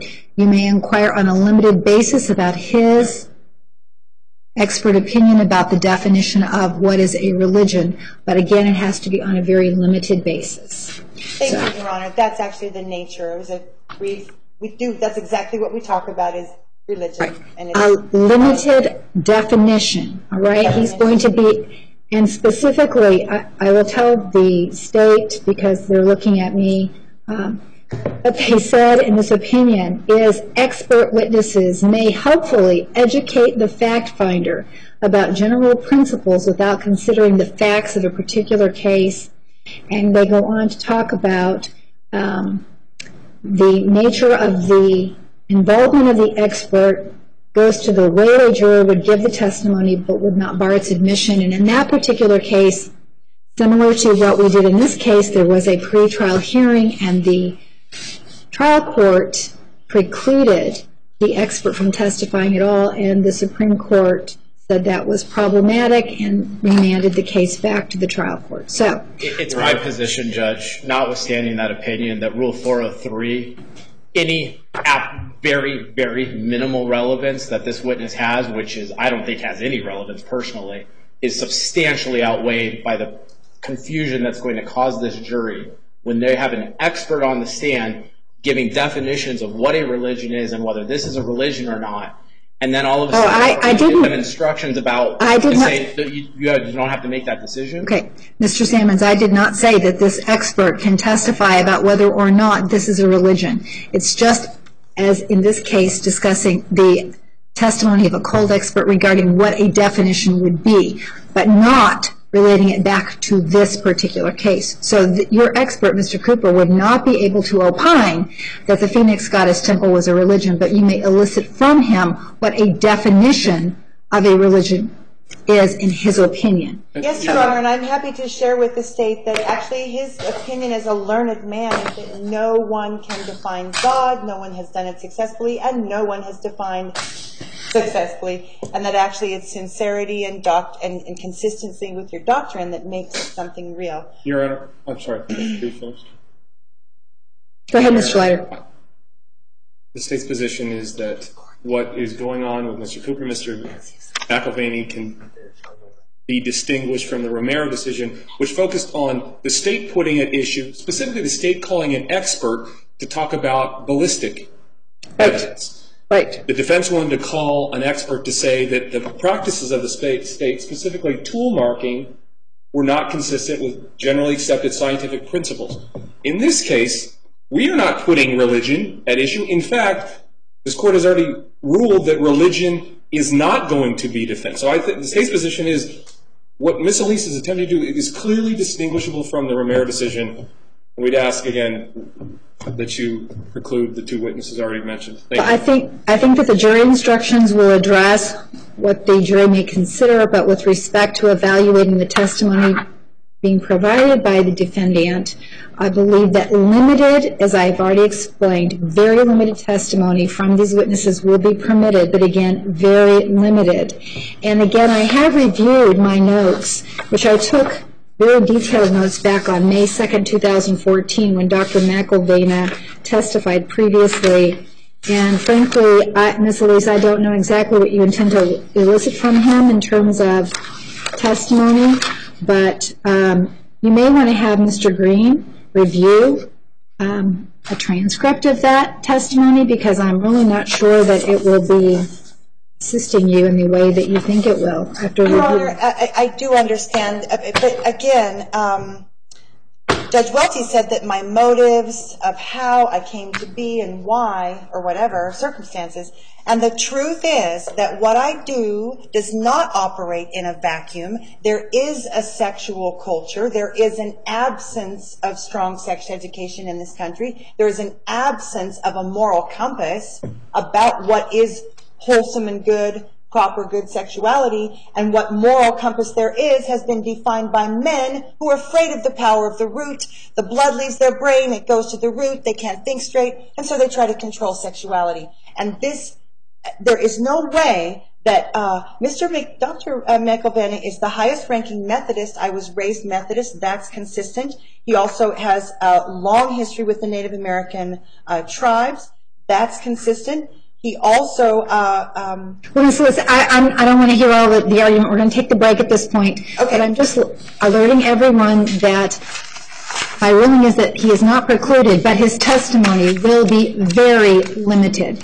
So what I would recommend is that you review carefully his prior statement and decide what you want to elicit from him. And Your Honor, may I use his testimony to rebut the statement that Mr. Sammons has made that Tantra temples exist without sexuality being involved and goddess temples exist without sexuality being involved, because Dr. McElvena is helping these types of temples all over the country and all over the world. And so there's an aspect of just rebuttal that I have to get that testimony, because they're trying to say you can do Tantra without sex, and that is true, but then they're implying to the jury that you don't, that to have that in it makes it improper. And he needs to testify that that's not true. That was like, what do you call it, a wishy-washy, slippery slope, what they were saying. Like, no, Tantra can have sex in it, and that is legitimate. And goddess worship can have sex in it, and that's legitimate. Well, historically, anthropology, always, it's legitimate. Police, in addition, you cannot elicit cumulative evidence. So if you have already elicited evidence of a specific type with other witnesses, you need to be aware that the state may be challenging his testimony on that basis as well. And I do have a question, because I've been accused of being a fraud. I'm standing here in court accused of being a fraud. How much is enough, Your Honor, to convince the jury? It's never been enough to convince the state. Not all my papers, my sincere testimony, the witnesses' sincere testimony, never been enough. So when you say cumulative is too much, I'm like, I don't know. I keep giving them all this information, and they don't do anything with it. So. All right, we're at recess. Okay, thank you.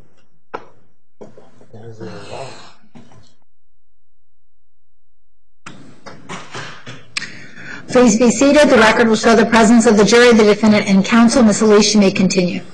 Thank you, Your Honor. I'm pretty close to being done here, but when I opened up the line of questioning about, you said your life you had a number of experiences where you did feel like a victim, things were out of your control. Yes. In your childhood, your teen years, before ever beginning any kind of adult work. Correct.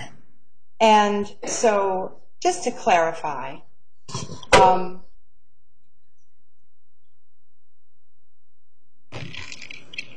word coerce would mean kind of an implied threat to your safety. And so you said that you felt you couldn't say no when you were receiving this healing? Or you believe that you asked him to stop, redirect, and he just didn't hear you? That's correct. Okay. I did ask to stop, and he wanted to continue. And you asked to stop the entire ceremony or to stop that technique? I asked to stop several times. Some of the time I asked to stop the particular thing that he was doing, and then I eventually just asked to please stop. Did anyone ever talk to you about the technique that he was using other than him? Had you heard about the yoni healing, the goddess spot healing? Had you heard about that from anybody else, or was this your only experience with it? This was my only experience with it. I didn't know what to go in there prepared for. Okay. I was excited. You hadn't talked to anybody that had received this type of healing, this deep core healing? No. Okay. And so you went there without an actual testimonial from someone you trust? Correct. And you weren't really sure what the techniques were? No, I wasn't familiar with them. And then, but some people said, this is his area, why don't you check it out? Now, he did spend a number of hours with you. Did you give him a tithe for that? Did he ask you to give money? I went in there not knowing that that there would be any kind of tithe at all. And then after the fact, he asked me for a tithe, for a payment. And he never said how much. And I was really uncomfortable and confused about it, and I apologized to him and said, I'm sorry, I didn't know that there would be anything involved. I thought that this was just a gift to you. Yes. Okay. I just have to apologize to you here in court. And I have to ask you, is it possible that this occurred and that I didn't know? Yes. That you'd had a bad experience? It's very possible. I don't think I told anybody in Temple about what happened. I'm still trying to figure out what happened. And so it sounds like your ownership of your body and how you're using your energy, your gifts, your body, you've had a really roller coaster experience in your life. Yes. This wasn't an isolated experience. It was actually another experience. You'd had others. Yes, there were many others. And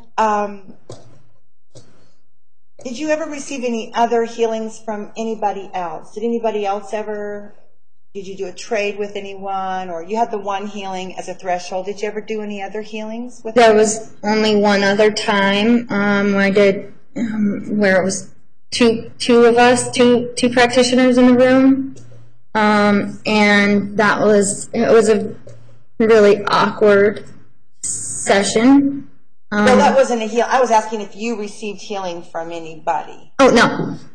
And did you seek healing from anybody in the temple? No. Did you say, I would like to have a healing from you, or did you say you didn't? No, I didn't. Did you ask Janet or me or anybody, I think I need a referral, I'm feeling I need some help, or were you not feeling like you needed help? Actually, I did receive healing from somebody else. Okay. And I don't remember his name. It wasn't sexual in nature. He had some computers and some little things that he would hook up. That was the Skio, Reverend Jimmy? Yes. Okay. So you did have a positive experience in your threshold with Ben. Yes. And you did have a positive experience with Reverend Jimmy. Yes. And you had positive experiences with most of the people in the temple, or? Yes. For the most part, I did. And then you had this experience, which was just absolutely not what you wanted. Yeah, incredibly confusing. Okay. And, but you do feel like he was, in whatever way he was misguided or off, but did you feel he thought he was helping you with his techniques? I felt and still feel a lot of compassion and sympathy towards him because of the things that he told me, and that's part of what's making things kind of confusing for me. I do think that he meant well. It came across, it didn't work for you. It didn't work for me. Okay. And it's possible you weren't prepared so that you knew what was going to happen. You didn't know it involved an internal massage. I had no idea to release what to pain, expect. because I don't know the technique, but I've talked to people. The technique involves releasing pain from an internal place. Yes. So that wasn't discussed before you went in the chamber. He discussed it with me after we got into the chamber. And at that point I was willing to try it. But once things became very uncomfortable, then I asked to stop.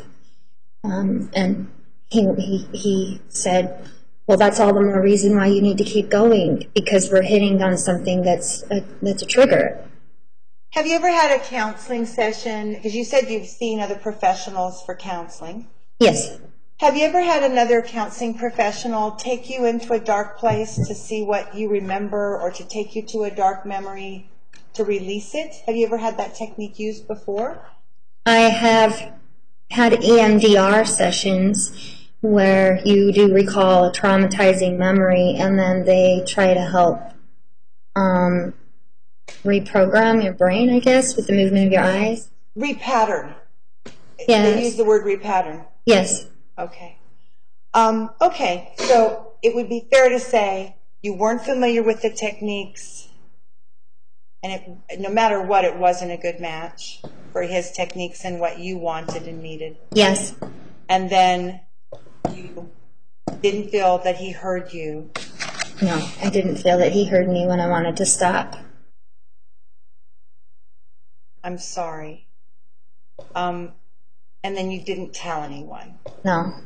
Do you have other negative experiences in your life as a female where kind of things happen and you just didn't tell anybody? Oh, yes. Very many? A lot. Like 5? More than that. 5 sounds like a lot, Ms. Shaw. There's still a lot. There's more times than I can really count where I've been in a compromised situation where I feel like I was victimized. And isn't it true that in the temple, we taught that if you'd gone to a really dark place where you'd been assaulted or hurt in some way, any kind of hurt, that with the right support, treatment, inspiration, shift inside, that you could actually take that harm and turn it into a bright light by understanding it and moving through it instead of suppressing it? Absolutely. Okay. Yes. All right. So, difficult things for you as a female, lots of up, down, bad experiences, maybe some good ones. Got to temple, felt you'd found your temple home. Even though this one thing happened, was this part of why you stopped going to the temple? Because you said you were there for a bit and then you stopped going, you took yourself off the... Partially, my main reason was that it just logistically wasn't working out very well. And then there were some girls at the temple that seemed to form their own little cliques, kind of gossipy and whatever, and that energy was just not... I preferred to be in a setting where I could control the energy myself and, where I felt more comfortable. That was common for a lot of practitioners. Isn't that true? So many people practiced away from temple and just came in for a little bit? Yes.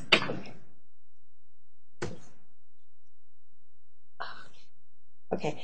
And then the raids happened, and then things got difficult for you. Like, you already were trying to get kind of a wholesome, legitimate form of employment. You wanted to find something that was solid and would work with being a mother. Is that correct? Yes. So you're still seeking for that. Yes, I was. And then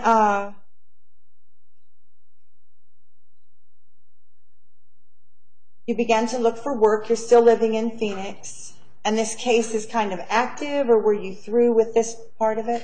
Oh, no. I didn't know really what was going on with the case. The raids happened in September, and then in December I decided I got a job offer as a personal assistant for a friend of mine in Arizona City. And so in January I moved down to Arizona City and took that employment opportunity. When it didn't work out, that was when I moved to Utah. You moved to where? To Utah. Oh, okay. And then, but you don't live there now. In Utah? Yeah, so you moved. Yes. Since all of this, you moved to Utah and moved back. Well, I was extradited back here, and I've been here ever since. Oh, I see. I'm sorry. I Yes. thought it happened again. Okay. So then you've been here since the extradition, since the signing the plea bargain, and then you've been rebuilding your life. And how has it been rebuilding your life since you accepted the felony plea bargain? Or the misdemeanor, I'm sorry, you did get a reduced sentence. It's been treacherous. The incarceration, the things that I witnessed in jail, the illnesses that I was fighting, not being treated, left me in a very compromised position once I was released. And then on top of it, once I accepted the felony plea, I was no longer able to obtain any weapons to protect myself, and it made me the perfect target for any predator to come around, and it did happen. And you experienced a form of prejudice after you were on the record as a person who was at the Phoenix Goddess Temple. That became part of your life now. It's now part of who you are on paper. And you went to get a job, and what happened when the person found out you'd been at the temple? Objection, relevance. Sustained.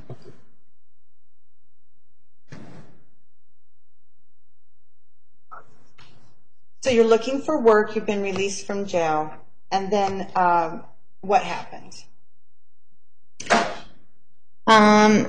Within a few months, I was fired from one job, and then I began looking for new employment opportunities, which here they're pretty limited if you're a felon. And I looked for a job as a taxi cab driver. Ultimately, I was raped 2 different times by my employer. And what did he say when you were, I'm sure you resisted? Judge. Externally? Judge, I'm objecting to all of this. Sustained. Irrelevant. Sustained. Okay. One more question. Did the temple help overall uplift your life and empower you? Was it kind of a neutral experience? Was it a detriment? It was absolutely something that uplifted me. I was really on a spiritual exploration. I was on a spiritual journey trying to find my place in this world. And if I hadn't gone through my experiences at the temple, I wouldn't be where I'm at now. It gave you on my path. What was that? It gave you some strength? It sure did. Yes, it gave me a lot. It gave me fulfillment. It led me to where I'm at now. And you're here today to express for the defense on behalf of the temple, defending myself and the temple, that the temple was a good place overall. Yes. Okay. Okay.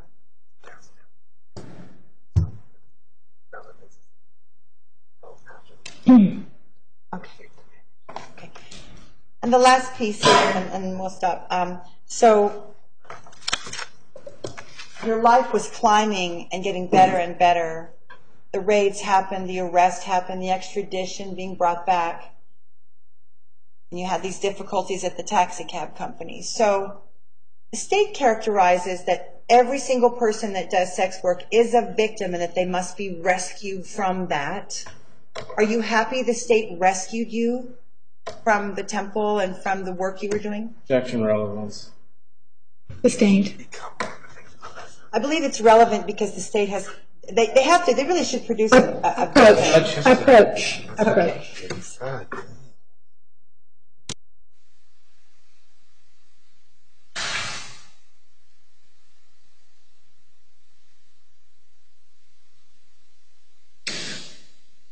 question was, are you happy?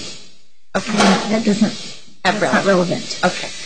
Okay. If the question is, do you consider yourself to be a victim, that may be a different question, but that's not what you asked. Nothing about opinion. Okay, thank you.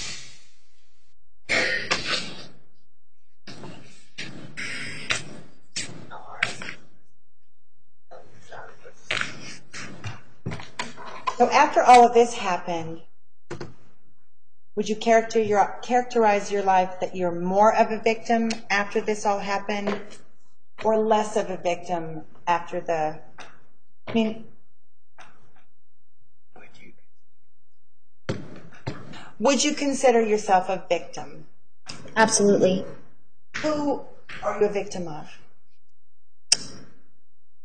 Many things, individuals, and then I believe by the state that left me very victimized.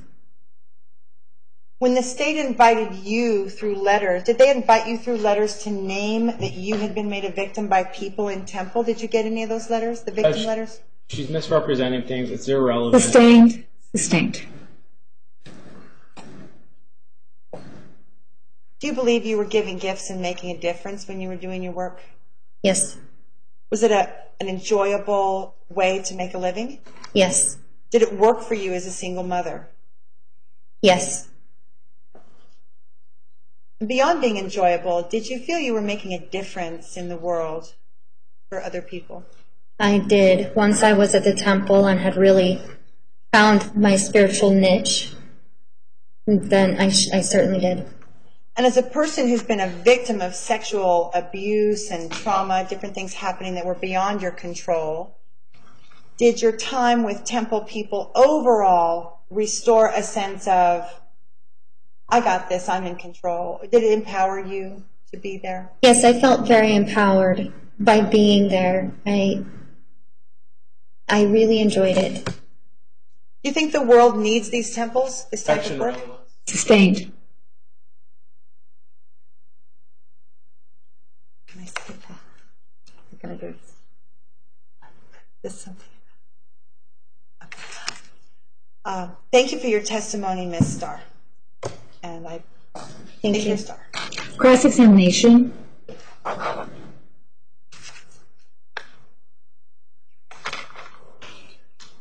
Starr, Miss Elise has touted throughout this trial her wonderful leader of the School of One called Wayne Clayton. Is that the individual you had this session with that was so uncomfortable for you? Yes. And it was about an 8-hour session, correct? 6 to 8 hours. It was very long. And when Mr. Clayton started out the session, he actually started by kissing you and doing things like that, correct? The details and the order are very mixed up in my mind, so I don't remember that part.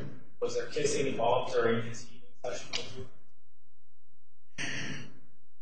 I think there probably was. I think he kissed me. I didn't like it. I know this is not comfortable. Your Honor, I object. He's re-injuring this witness. She does not need to provide these details to make any kind of pertinent point. Overruled. During this 8-hour session, he repeatedly stuck his fingers inside of you over and over again, and you told him to stop, correct? Yes. And you told him repeatedly during the session to stop and that you were not comfortable with it. Yes. I tried to end it.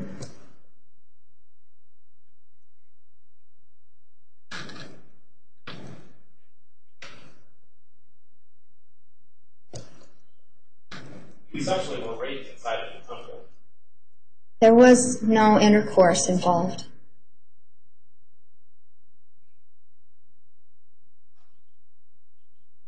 Audrey, I want to. You mentioned that that was a negative experience, but most of the other experiences were all good. I want to talk about some of your other experiences. Sure. Do you recall doing what has been referred to as a sister duo with another practitioner? I believe that that's when another practitioner you were partnering? Correct. Yes. And would that be correct in the sense that you only did one of those? Correct. Can you tell the jury just briefly what happened during that session? my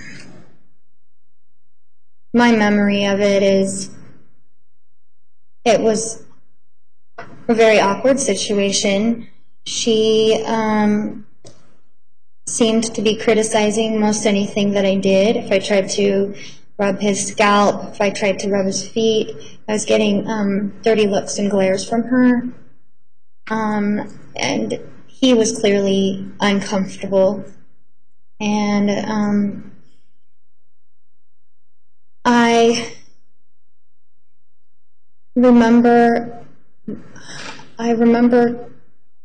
just remember trying to do what I usually would do in a session by, starting on his chakras, reading his energy, and it was really difficult for me to not be distracted. I remember she was very critical of me using hand sanitizer, and she had to use hand sanitizer.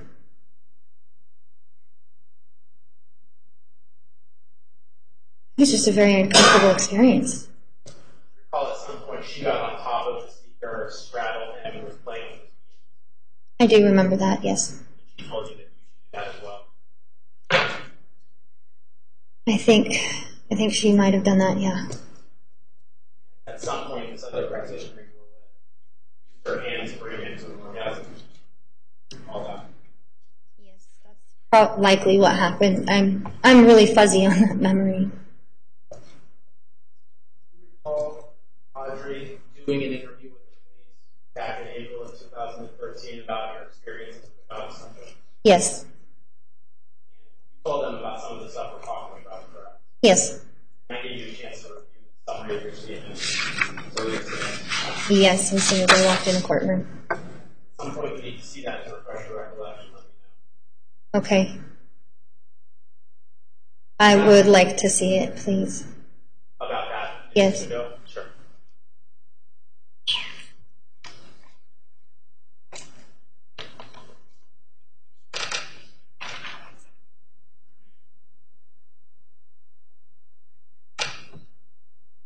In 1 second.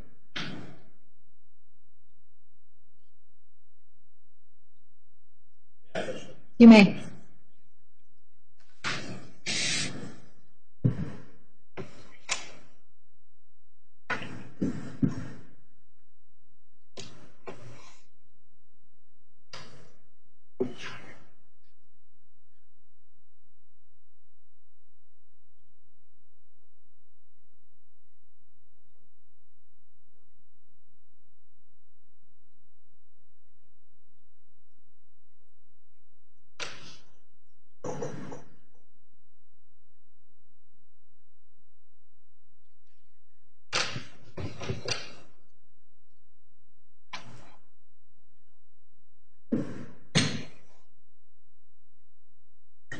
Okay. Anything else from that session that you now recall having looked at that? Just reading through it, it sounds accurate. It sounds like it looks like it's what happened. My memory was probably much better at that point. So my question and your answer that we just gave, does that sound like an accurate depiction of what happened in that session? Does sound like it accurate, yes. Fair to say that was not a comfortable situation for you? Yes. Not a good experience? Not really. Let's talk about, do you recall if that secret left home? No, I don't. Let's talk about some of the other things you had to do before you started doing sessions on your own. You were asked on direct examination about having a session with a temple man who I think you identified as son. Yes. And what was your understanding in terms of what the purpose of that was for?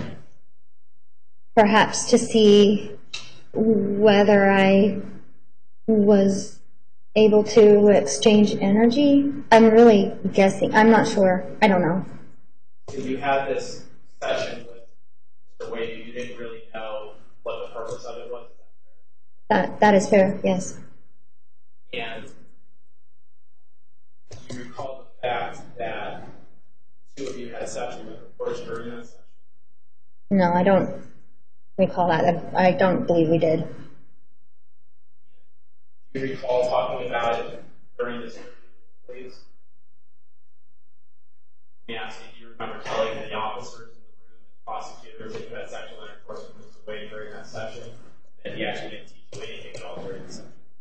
I remember saying a lot of things that I thought that they wanted to hear during that meeting. So you were not telling the truth? No. And when you took a guilty plea in this case, said that you committed the crime that you pled to, and talking to the judge, you also were not telling the truth at that time? No. Do you have a problem telling the truth, Audrey? No. I typically am a very honest person. The only reason I would lie is if I'm being threatened. Who's threatening? CPS, prosecutor, and my attorney.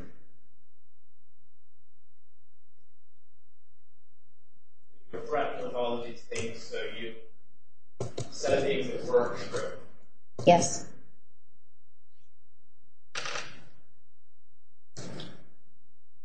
So you had this session with Mr. Wade, and you did not have intercourse, you just told the detective that you did. Yes. What really happened during that session? We had a lot of discussion, and there was a lot of energy connection between the two of us. We really talked about my son a lot. We did energy work on each other, balancing each other's chakras. He gave me a massage. I gave him a massage. It was actually a very pleasant experience getting to know him. Then you did some trainings, correct, prior to doing solo sessions? Yes. How many trainings?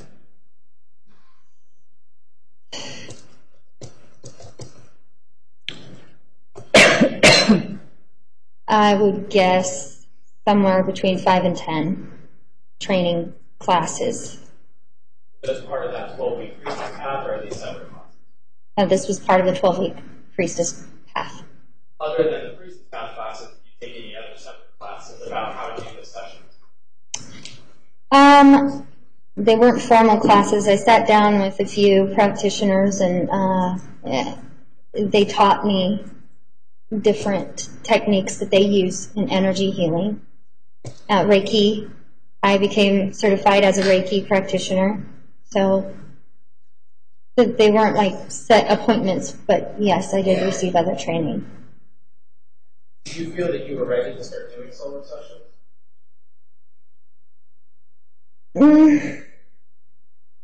Probably not. I really wanted to complete my training first. The training, the 12-week course. You hadn't done that. You had done these several trainings, a session with Ben, and then this new sister duo that you talked about. That's really all you had done before you started doing solo sessions, right? Correct. Do you recall telling Detective Campbell and the prosecutor that you felt like the Phoenix Goddess Temple was jumping the gun to do sessions? I recall saying that. Looking back, that's not really what I was feeling. You were lying at that time. Yes, again, saying what I thought that they wanted to hear.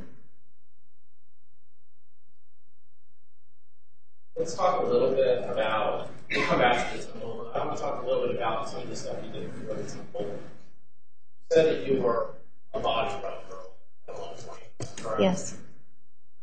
And it wasn't very clear from the direct testimony. During your time when you were doing erotic body rubs for guys off of Craigslist and that page, they include happy ending or hand jobs at the end? When I was doing body rubs, yes, they did. And when you worked at the massage parlor, were you doing any form of sex acts with the guy that was with you? When I first began doing body rubs? No, when you worked at an actual massage parlor. Yes.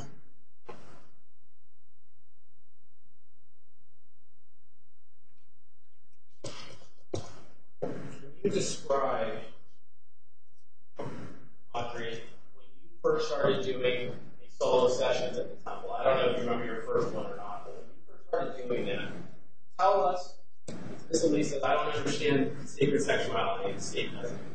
Please explain to me the difference between what you did in your session at the temple and what you did when you were doing the erotic body rubs out of your apartment. How did it? Oh, there was a big difference.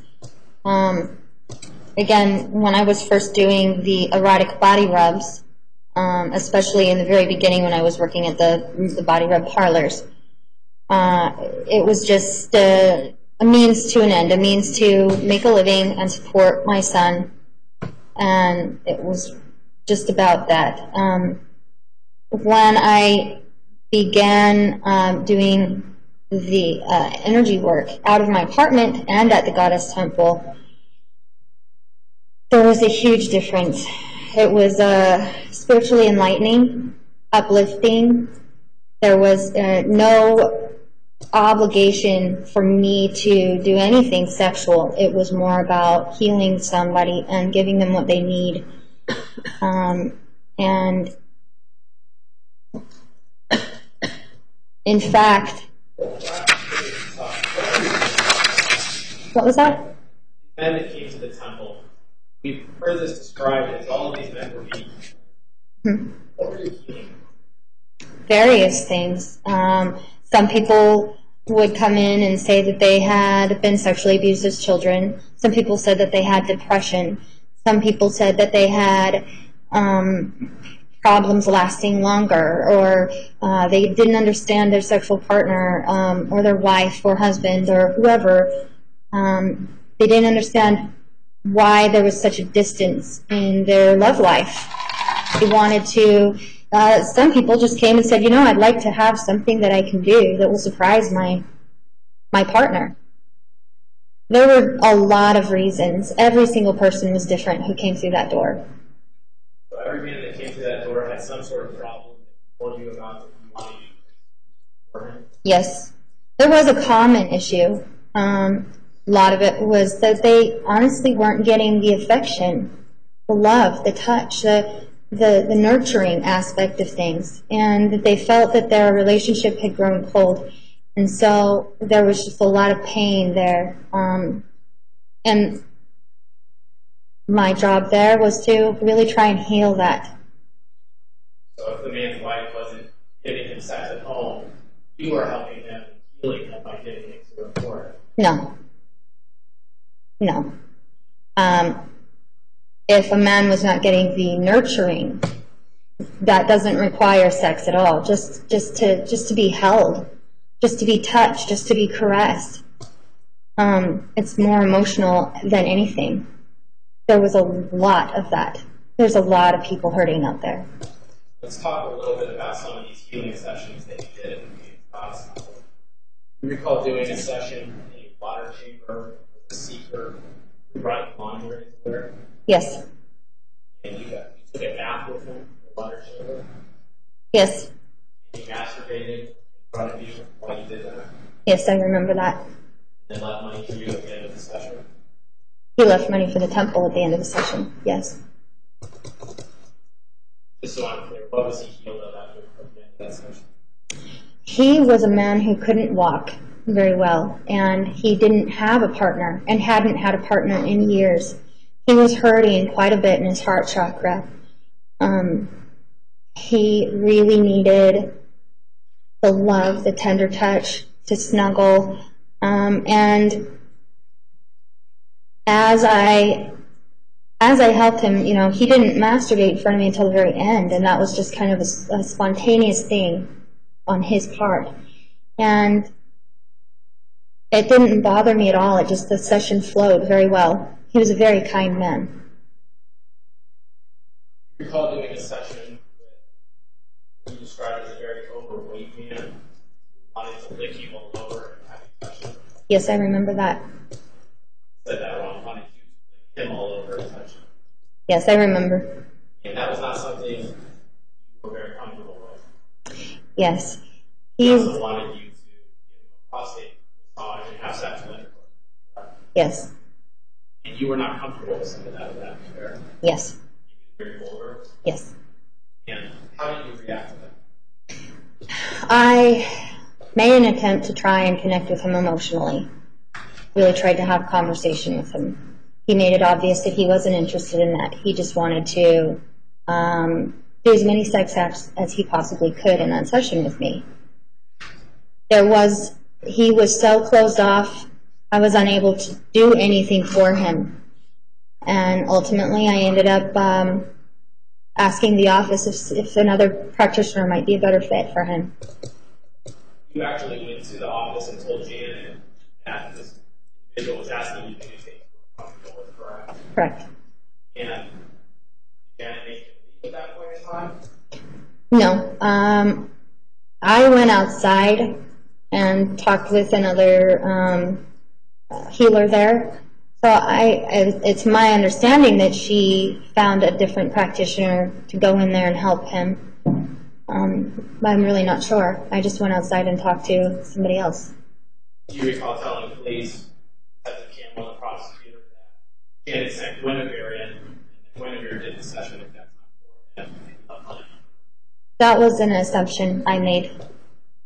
That was an assumption that I made, and you made an assumption about the fact that it was Guinevere that went in there? I made an assumption that it was Guinevere that went in there. I made an assumption that he loved money.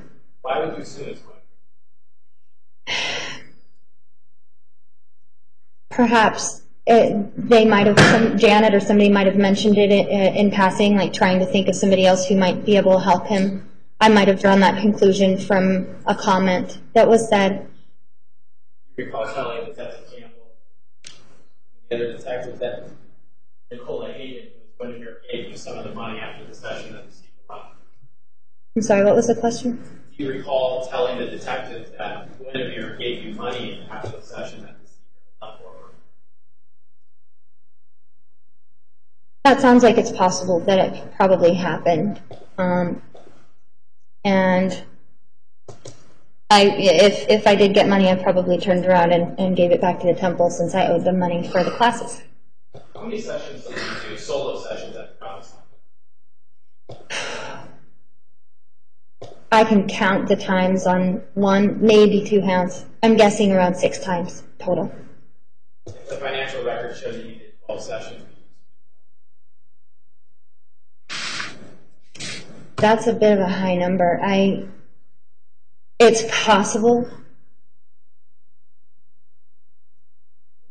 true, out of all the sessions you did, there was one secret who did not leave money after the session, correct? Yes. Not everybody left money. You had a seeker that did not leave money, and you actually talked to Tracy about that, correct? Yes. What did Tracy tell you that happened?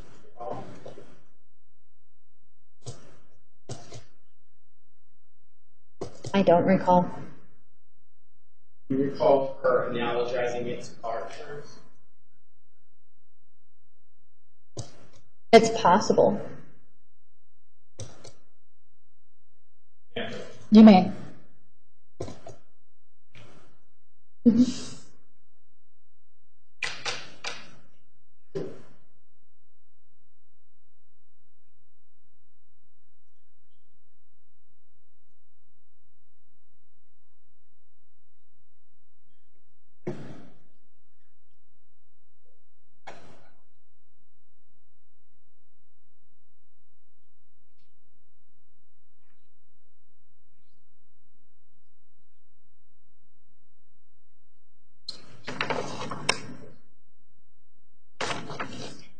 Yeah, that's probably something that I said. So just so it's clear to me, is this something that a conversation you actually had with this person, or is this a conversation you made up when you had this? It's a conversation that I probably exaggerated. I exaggerated and said several things in my free talk because I just wanted to get my son back.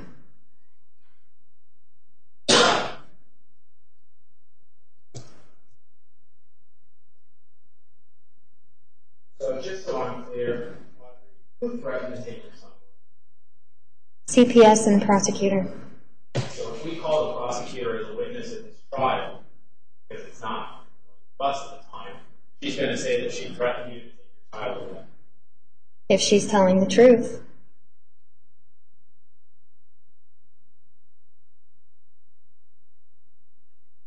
You lied to the court when you took a plea. You lied during this interview, but it's your belief that we should believe you over the prosecutor, who's now a judge, by the way. I don't expect anybody to believe me. I'm just here to tell what happened. Has Ms. Elise ever told you that if she's vindicated at trial, you guys are all going to win a giant civil lawsuit? No, I haven't heard it said that way, no. How have you heard it said? I've heard one or two passing comments about a pending lawsuit, and that's about it. This is not about any lawsuit for me. I have nothing to gain here.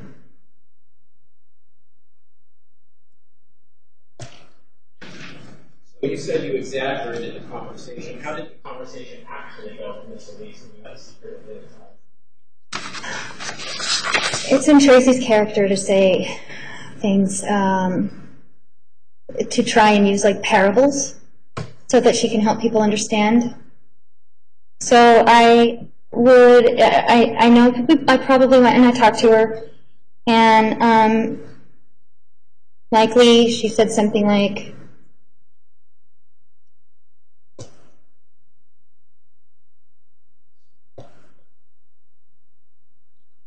she might have said something like, you know, you pay for car insurance so in case you get in an accident.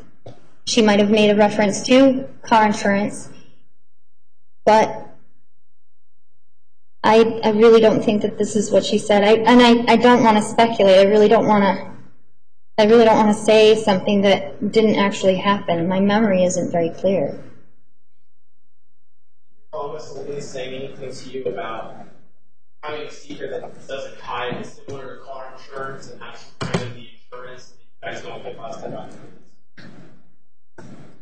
Yes, and to keep us safe. Ms. Elise made a lot of comments to you about how this was going on. She did. You believe her? Yes. You lied on her? Yes. Sound like she knew what she was talking about? She did. She's a very educated woman.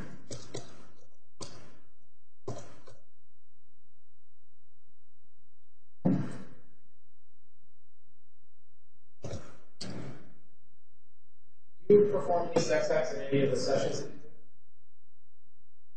I object, Your Honor. The state continues to press into the transformation chamber, which is a confession booth, which is covered by the same priest-pension privilege, and this witness is no longer obligated to answer those questions. She wants to say this is protected information. I believe she has that right. I understand that their witnesses couldn't say that. So that they could get their misdemeanors. But she's now here on her own behalf. All right, I don't think overruled. she should have to answer that unless she... Overruled, Ms. Elise, overruled. You may answer. At this moment, that this court continues to ignore the religion... Okay. All right. To strike that. Yes, the jury will disregard Ms. Elise's last statement. You may answer the question.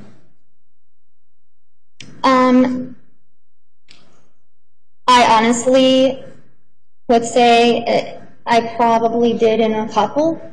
I know it didn't happen in all of the sessions. In fact, in the majority of the sessions, it did not happen in. We've heard testimony from a number of girls who worked at the temple who said that they performed sex acts in either almost all of their sessions. So you were different than all of the other girls who were testifying. Yes. Yes.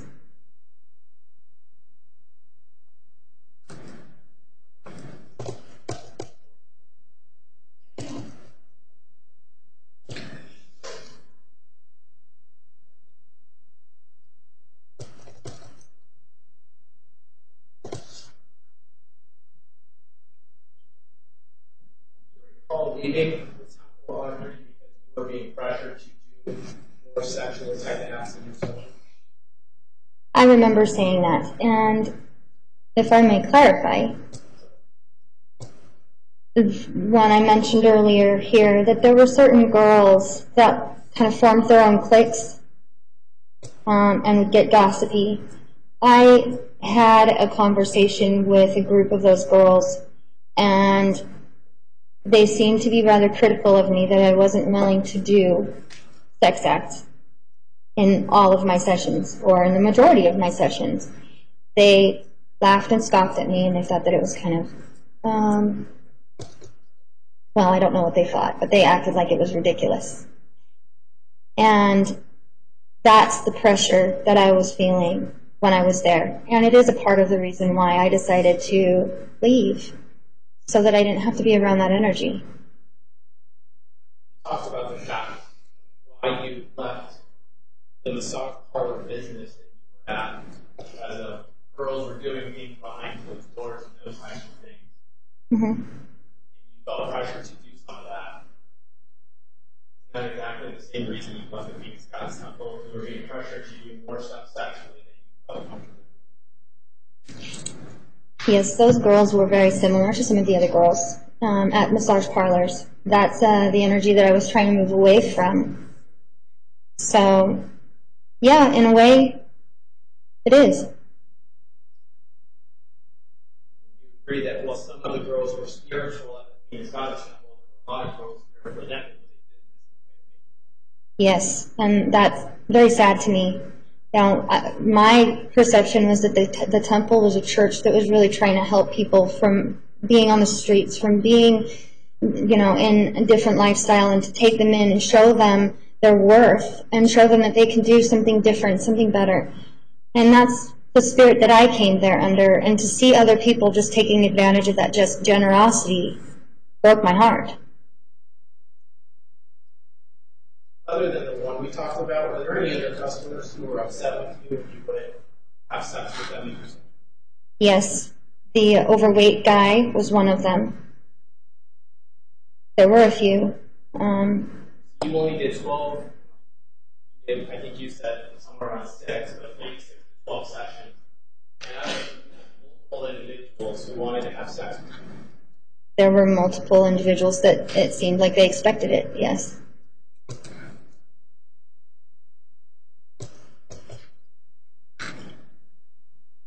Was Tracy threatening to you at some point about trying to do more in the temple, or were you? No.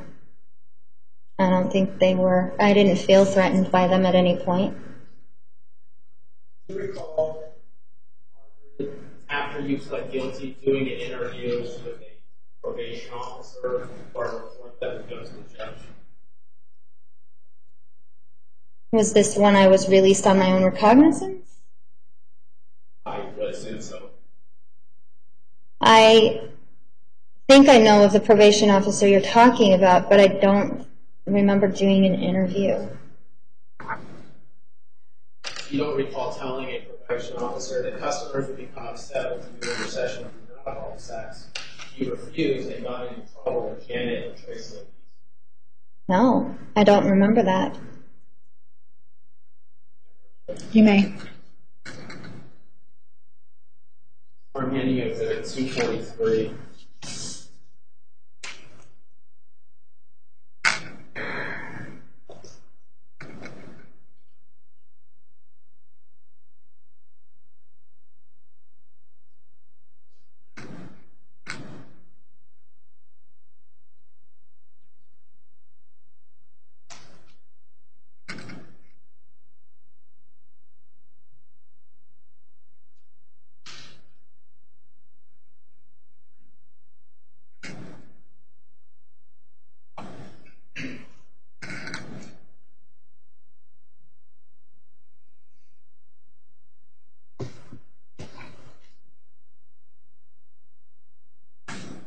This is all new to me. I don't remember saying any of it. I mean, it sounds like something I could have said, but I don't remember this conversation.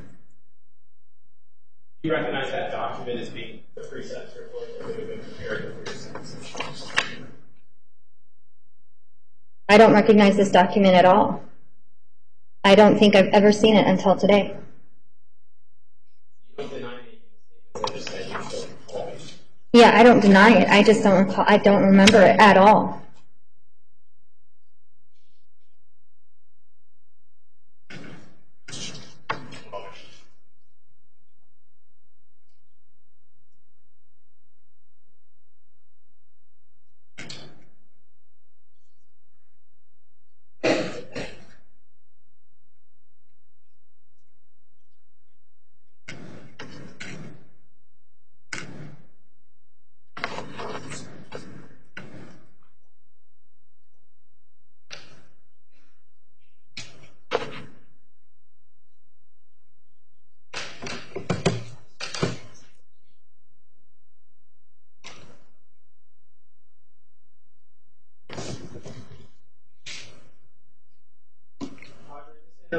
you did with the Detective Campbell and the prosecutors at the time that I believe you still have up in front of you.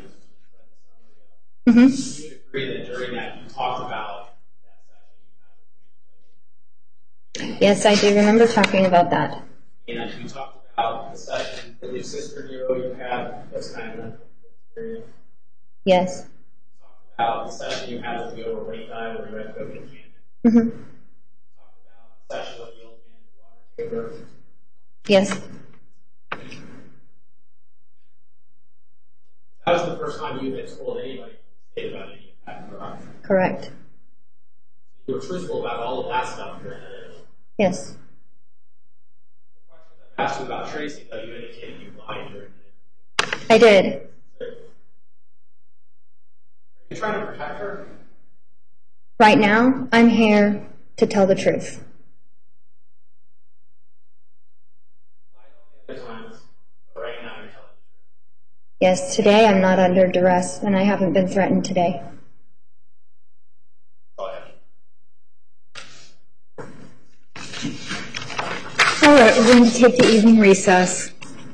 Ladies and gentlemen, please return tomorrow morning at 10 o'clock. 10 o'clock tomorrow morning. Please remember the admonition. Have a nice evening. All rise for the drink.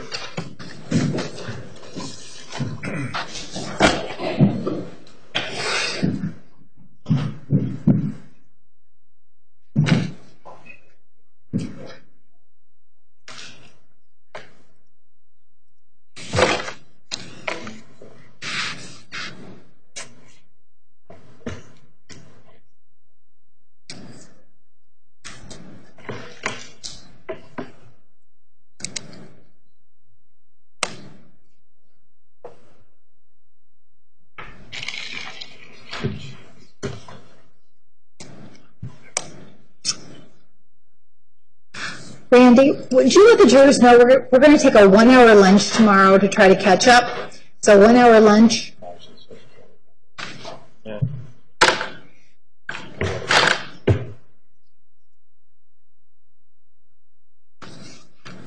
Okay. We'll see you tomorrow at 10 o'clock. Anything else? Okay. One moment, Judge. Oh, yeah, the CC thing and the annual and the long years.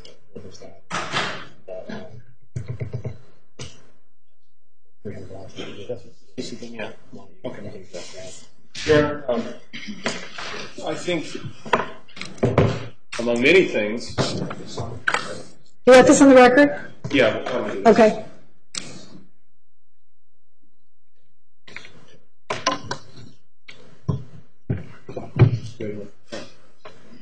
Judge, there was a comment made by a particular witness that state aid, or her lawyer told her state paid him $300, something along the lines of to please take out. Let's have Ms. Starr go ahead and wait out in the hallway, please. Thank you.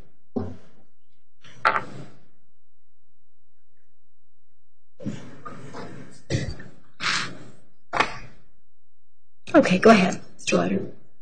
There was a comment made by Ms. Starr that reference to a conversation she had with her lawyer prior to taking the plea. It was along the lines of she felt forced or compelled to take the plea, and her lawyer, who was Ed Sussey, said something along the lines of, I only got paid $300 by the state. I think that the jury needs to be informed. There's an insinuation that Ms. Starr, that we couldn't correct for Ms. Starr because she clearly doesn't know, or should she know necessarily the process, but I think there is, additionally, the jury has been misinformed as to how this works, and there's an insinuation, a false insinuation, that somehow we, the state, were in cahoots with Ed Sussey, and that there was a $300, almost a bribe paid, and we're asking the court, take judicial notice or explain in a brief way how the process works so that the jury isn't left with the idea that the state, specifically the prosecution, were in cahoots with Sussey to pay $300 for her to plead or something to that effect. Right? This is her statement about what one attorney occurred that most of the court appointed counsel got $12,000, which still isn't a lot to show up at the courthouse a couple times a year. I mean, you're normally getting 2 people an hour. So I don't have any problem with the jury understanding that all of these people were represented with contracts that were a value of about $1,200. That's false. First of all, this is a court illustration. Well, unless you're me, those people get $70 an hour. But I mean, I've heard from people who are through the process that they heard that their attorney was given a $1,200 contract. Okay, here's the problem. I can't really take judicial notice of that because it has changed over time, and I would have to get firsthand information from the Office of Public Defense regarding specifically how much money Mr. Soucy was paid. I'm happy to contact them, and if you want to stipulate to that, I will read the stipulation to the jury, but I can't take judicial notice of something because it has changed over time. Judge, the pay is not what the state is concerned, but rather the insinuation that somehow the state was involved in some payment, not how much he received for representing Ms. Starr, but there was some payment in exchange for forcing her to plead. That's the insinuation the state's concerned about. And more specifically, Judge, the insinuation that we, the prosecutors, paid this defense attorney to try to just get his client to take it. Okay, well, I didn't Your hear Honor, it. I didn't get that either. Excuse me, I didn't hear it that way. If you want to reopen and address that issue with her tomorrow on cross-examination, you can do so. And if there's a specific statement that you would like me to read, if you will stipulate, I would be happy to do that. So you want to prepare something tonight for me to read to the jury? We can talk about it in the morning. Because I would ask the witness, but I'm guessing the witness has no idea who actually pays her attorney or the process. So she said it paid by the state, and the insinuation is that we somehow paid this attorney to try to coerce her into a plea. Okay. Your Honor, she did provide a letter written at that time, which she gave multiple copies. We tried to put them into evidence. And I really think that what she was trying to say is that the gentleman was, hey, they didn't pay me enough to look at all the discovery. If you look at the letter, Your Honor, that's what the letter says, that he didn't meet any of the deadlines looking at discovery, wouldn't call her. She said she called him 16 times. He called back twice. I don't think that was the issue. It was just he was saying, hey, I'm not getting paid enough to really dig into this. Okay. I think that was the gist of the letter. So, Ms. Elisa, I don't know what letter you're referencing. Is this a letter that she said that she wrote to me? Yes, Your Honor. Okay. Well, April of 2013. I looked on the docket under both case numbers, and there was no letter filed that I could find. So I don't have any independent recollection of ever receiving such a letter.